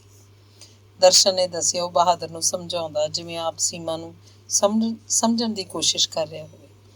ਨਹੀਂ, ਮੈਂ ਕਹਿੰਦਾ ਸੀਮਾ ਦੀਦੀ ਬੇਵਕੂਫ ਸੀ। ਬਹਾਦਰ ਨੇ ਪੈਂਟ ਦੀ ਜੇਬ 'ਚੋਂ ਰੁਮਾਲ ਕੱਢ ਕੇ ਅੱਖਾਂ ਪੂੰਝਦੇ ਨੇ ਆਖਿਆ। ਬਹਾਦਰ ਦੀਆਂ ਗੱਲਾਂ ਸੁਣ ਕੇ ਦਰਸ਼ਨ ਉਦਾਸ ਹੋ ਜਾਂਦਾ ਤੇ ਸੋਚਦਾ, ਅਮਰ ਦਾ ਖਬਰੇ ਕੀ ਹਾਲ ਹੈ। ਅੰਗ 17। 10-12 ਸਾਲ ਮਗਰੋਂ ਦਰਸ਼ਨ ਨੂੰ ਅਮਰ ਕਲਕੱਤੇ ਦੀ ਸਬਜ਼ੀ ਮੰਡੀ 'ਚ ਸਬਜ਼ੀ ਖਰੀਦਦਾ ਟੱਕਰ ਪਿਆ। ਉਹ ਪ੍ਰੋਫੈਸਰ ਸਾਹਿਬ ਤੁਸੀਂ? ਦਰਸ਼ਨ ਨੇ ਅੱਗੇ ਵੱਧ ਕੇ ਹੱਥ ਫੜਦਿਆਂ ਕਿਹਾ। ਦਰਸ਼ਨ, ਕਿਵੇਂ, ਕਿੱਥੇ, ਕਿੱਧਰੋਂ? ਅਮਰ ਨੇ ਜਿਵੇਂ ਪਰੇਸ਼ਾਨ ਜਿਹਾ ਹੋ ਕੇ ਪੁੱਛਿਆ। ਐਵੇਂ ਹੀ, ਬਸ ਤੁਸੀਂ ਸੁਣਾਓ? ਦਰਸ਼ਨ ਨੇ ਉਹਦੀ ਸਬਜ਼ੀ ਵਾਲੇ ਝੋਲੇ ਵੱਲ ਤੱਕ ਕੇ ਕਿਹਾ। ਠੀਕ ਹੈ, ਤੂੰ ਕਿੱਧਰ? ਇੱਧਰ ਹੀ ਬਸ। ਹੋਰ ਸਭ ਦਾ ਕੀ ਹਾਲ ਹੈ? ਅਮਰ ਨਾ ਜਾਣੇ ਕਿਹਨਾਂ ਦਾ ਹਾਲ ਪੁੱਛ ਰਿਹਾ ਸੀ। ਹੋਰ ਸਭ ਠੀਕ ਨੇ। ਬਹਾਦਰ ਕੈਨੇਡਾ ਚਲਾ ਗਿਆ ਹੈ। ਸੁਰਨਜੀਤ ਉਸੇ ਤਰ੍ਹਾਂ ਪੋਇਟਰੀ ਪੜ੍ਹਦਾ ਹੈ, ਸੁਇਸਾਈਡ ਦੀਆਂ ਸਕੀਮਾਂ ਬਣਾਉਂਦਾ ਅਤੇ ਕੁੜੀਆਂ ਨੂੰ ਇਸ਼ਕ ਕਰਦਾ ਹੈ। ਸੋਢੀ ਅੱਜ ਕੱਲ੍ਹ ਚਾਈਲਡ ਸਾਈਕੋਲੋਜੀ ਦੀ ਮਾਸਟਰੀ ਕਰ ਰਿਹਾ, ਅਤੇ ਗਿੱਲ ਉਹ ਚੱਲ ਆਪਾਂ ਕੀ ਲੈਣਾ ਹੈ, ਤੂੰ ਆਪਣੀ ਸੁਣਾ। ਅਮਰ ਨੇ ਜਿਵੇਂ ਕਾਹਲਿਆਂ ਪੈਂਦਿਆਂ ਕਿਹਾ। ਕਿੱਧਰ ਜਾ ਰਹੇ ਹੋ? ਦਰਸ਼ਨ ਨੇ ਪੁੱਛਿਆ। ਘਰ ਹੀ ਜਾਣਾ ਹੈ, ਆ ਜਾ ਤੂੰ ਵੀ। ਅਮਰ ਨੇ ਕੁਝ ਝਿਜਕਦਿਆਂ ਕਿਹਾ। ਦਰਸ਼ਨ ਝਿਜਕ ਤਾਂ ਸਮਝ ਗਿਆ, ਪਰ ਇੰਨੇ ਸਾਲਾਂ ਮਗਰੋਂ ਅਮਰ ਮਿਲਿਆ ਸੀ ਤੇ ਜੇ ਨਿਖੜ ਗਿਆ ਮੁੜ ਪਤਾ ਨਹੀਂ ਕਦੋਂ ਮਿਲੇ ਕਿ ਨਾ, ਇਸ ਕਰਕੇ ਨਾਲ ਹੀ ਤੁਰ ਪਿਆ। ਹੋਰ ਸਭ ਦਾ ਕੀ ਹਾਲ ਹੈ? ਅਮਰ ਫਿਰ ਨਾ ਜਾਣੇ ਕਿਹਨਾਂ ਦਾ ਹਾਲ ਪੁੱਛ ਰਿਹਾ ਸੀ। ਉਹ ਉੱਧਰ ਮੈਂ ਕਦੇ ਗਿਆ ਨਹੀਂ। ਤੁਸੀਂ ਬੇਜੀ ਦੇ ਘਰ ਦੀ ਗੱਲ ਕਰਦੇ ਹੋ?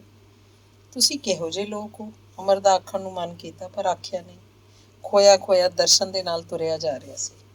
ਦਰਸ਼ਨ ਦੱਸਣਾ ਤਾਂ ਚਾਹੁੰਦਾ ਸੀ, ਗੁਰਦੁਆਰੇ ਜਦੋਂ ਆਉਂਦੇ ਬੇਜੀ ਜਦੋਂ ਕਦੇ ਟੱਕਰਦੇ ਨੇ ਹਰ ਵਾਰੀ ਸਿਆਣ ਭੁੱਲ ਜਾਂਦੇ ਨੇ ਤੇ ਮੱਥਾ ਟੇਕਣ ਤੇ ਪੁੱਛਦੇ ਨੇ, ਤੂੰ ਸੀਮਾ ਤੋਂ ਪੜ੍ਹਦਾ ਹੁੰਦਾ ਸੀ? ਸੀਮਾ ਤਾਂ ਚਲੀ ਗਈ।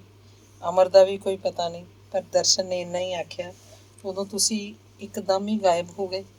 ਅਮਰ ਨੇ ਕੋਈ ਜਵਾਬ ਨਹੀਂ ਦਿੱਤਾ। ਦਰਸ਼ਨ ਨੇ ਦੇਖਿਆ ਅਮਰ ਕਿੰਨਾ ਕਮਜ਼ੋਰ ਹੋ ਗਿਆ ਸੀ ਅੱਗੇ ਨਾਲੋਂ। ਉਹਨੇ ਘਸੀ ਜਿਹੀ ਪੈਂਟ ਤੇ ਅੱਧੀਆਂ ਬਾਹਾਂ ਦਾ ਘਰ ਦਾ ਧੋਤਾ ਕਮੀਜ਼ ਪਾਇਆ ਸੀ।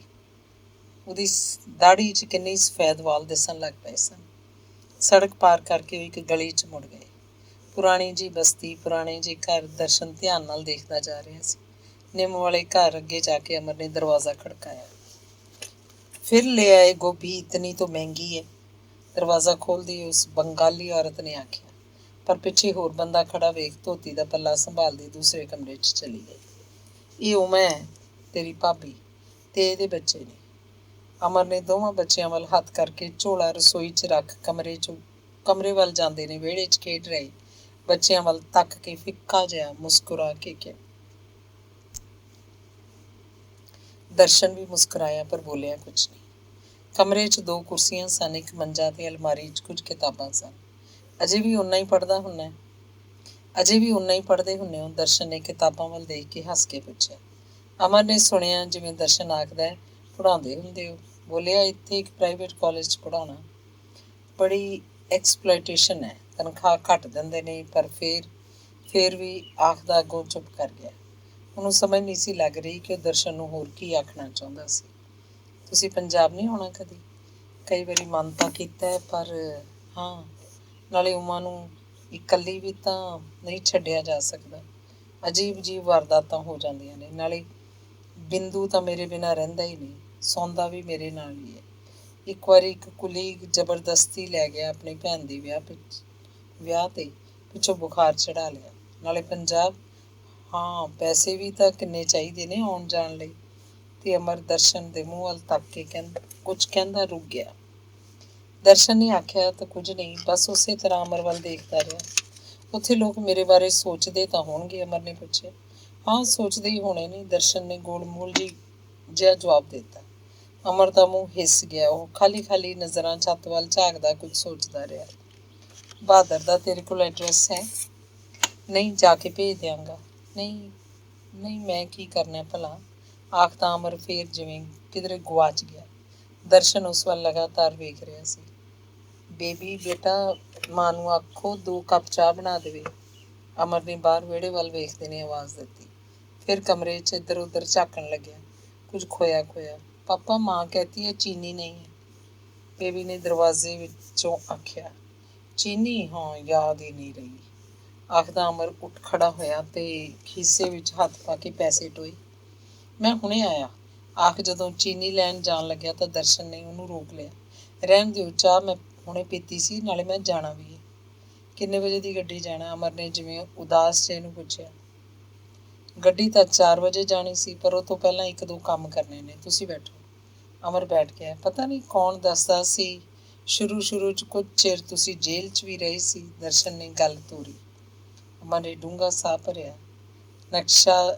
ਨਕਸ਼ਾਂ ਤੇ ਫੈਲੀ ਇੱਕ ਪੀੜ ਜਿਹੀ ਵਿੱਚੋਂ ਬੋਲਿਆ। ਹਾਂ, ਕੁਨਾਲ ਮਿੱਤਰ ਦੇ ਨਾਲ ਮੈਂ ਵੀ ਫੜਿਆ ਗਿਆ ਸੀ। ਉਹ ਤਾਂ ਅਜੇ ਵੀ ਜੇਲ੍ਹ 'ਚ ਹੀ ਹੈ। ਉਮਾ ਕੁਨਾਲ ਮਿੱਤਰ ਦੀ ਭੈਣ। ਪ੍ਰੋਫੈਸਰ ਸਾਹਿਬ, ਆਖ ਦਰਸ਼ਨ ਕੁਝ ਪੁੱਛਦਾ ਰੁਕ ਗਿਆ। ਅਮਰ ਨੇ ਇੱਕ ਵਾਰੀ ਚੌਂਕ ਕੇ ਦਰਸ਼ਨ ਵੱਲ ਦੇਖਿਆ। ਨਾ ਜਾਣੇ ਉਹਦੇ ਜੀ ਵਿੱਚ ਕੀ ਆਇਆ, ਕੀ ਜਗਿਆ, ਕੀ ਬੁਝਿਆ। ਆਓ ਫਿਰ ਕਦੇ ਪੰਜਾਬ, ਆਖਦਾ ਦਰਸ਼ਨ ਉੱਠ ਖੜੋਤਾ। ਤੂੰ ਅੱਜ ਰਹਿ ਨਹੀਂ ਸਕਦਾ? ਅਮਰ ਨੇ ਵਿਚਾਰਾ ਜਿਹਾ ਹੋ ਕੇ ਪੁੱਛਿਆ। ਜੇ ਕੋਈ ਕੰਮ ਹੈ ਤਾਂ ਰਹਿ ਪੈਣਾ। ਨਹੀਂ, ਕੰਮ ਤਾਂ ਕੋਈ ਨਹੀਂ।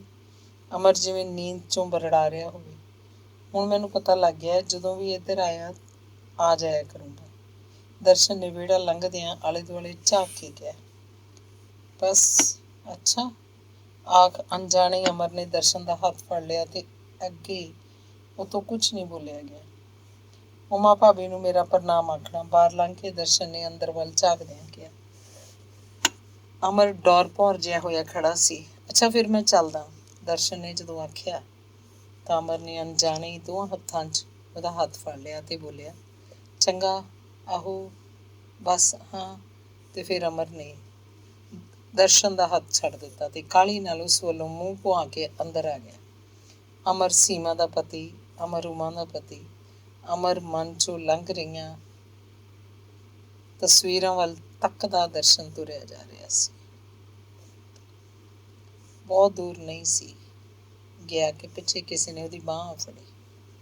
ਦਰਸ਼ਨ ਨੇ ਮੁੜ ਕੇ ਦੇਖਿਆ, ਅਮਰ ਸੀ। ਤੇਜ਼ ਤੁਰਨ ਕਰਕੇ ਉਹਦਾ ਸਾਹ ਉਖੜਿਆ ਆਇਆ ਸੀ। ਦਰਸ਼ਨ, ਅਮਰ ਨੇ ਵਿਚਾਰਾ ਜਿਹਾ ਹੋ ਕੇ ਕਿਹਾ। ਦੱਸੋ, ਦਰਸ਼ਨ ਨੇ ਉਸ ਵੱਲ ਧਿਆਨ ਨਾਲ ਦੇਖਦਿਆਂ ਪੁੱਛਿਆ। ਦਰਸ਼ਨ, ਇੱਕ ਗੱਲ ਮੈਂ ਤੈਨੂੰ ਆਖਣੀ ਭੁੱਲ ਗਿਆ ਸੀ। ਤੂੰ ਮੇਰੇ ਬਾਰੇ ਉੱਥੇ ਵਾਪਸ ਪੰਜਾਬ ਜਾ ਕੇ ਕਿਸੇ ਨੂੰ ਕੁਝ ਨਾ ਆਖੀ, ਅਮਰ ਨੇ ਉਦਾਸ ਜਿਹਾ ਹੋ ਕੇ ਆਖਿਆ। ਇਹ ਤੋਂ ਪਹਿਲਾਂ ਕਿ ਦਰਸ਼ਨ ਕੋਈ ਜਵਾਬ ਦਿੰਦਾ, ਅਮਰ ਮੂੰਹ ਭੁਆ ਕੇ ਵਾਪਸ ਪਰਤ ਗਿਆ। ਦਰਸ਼ਨ ਕਿੰਨਾ ਚਿਰ ਉਹਨੂੰ ਜਾਂਦੇ ਨੂੰ ਵੇਖਦਾ ਰਿਹਾ। ਧੰਨਵਾਦ। ਸਮਾਪਤ।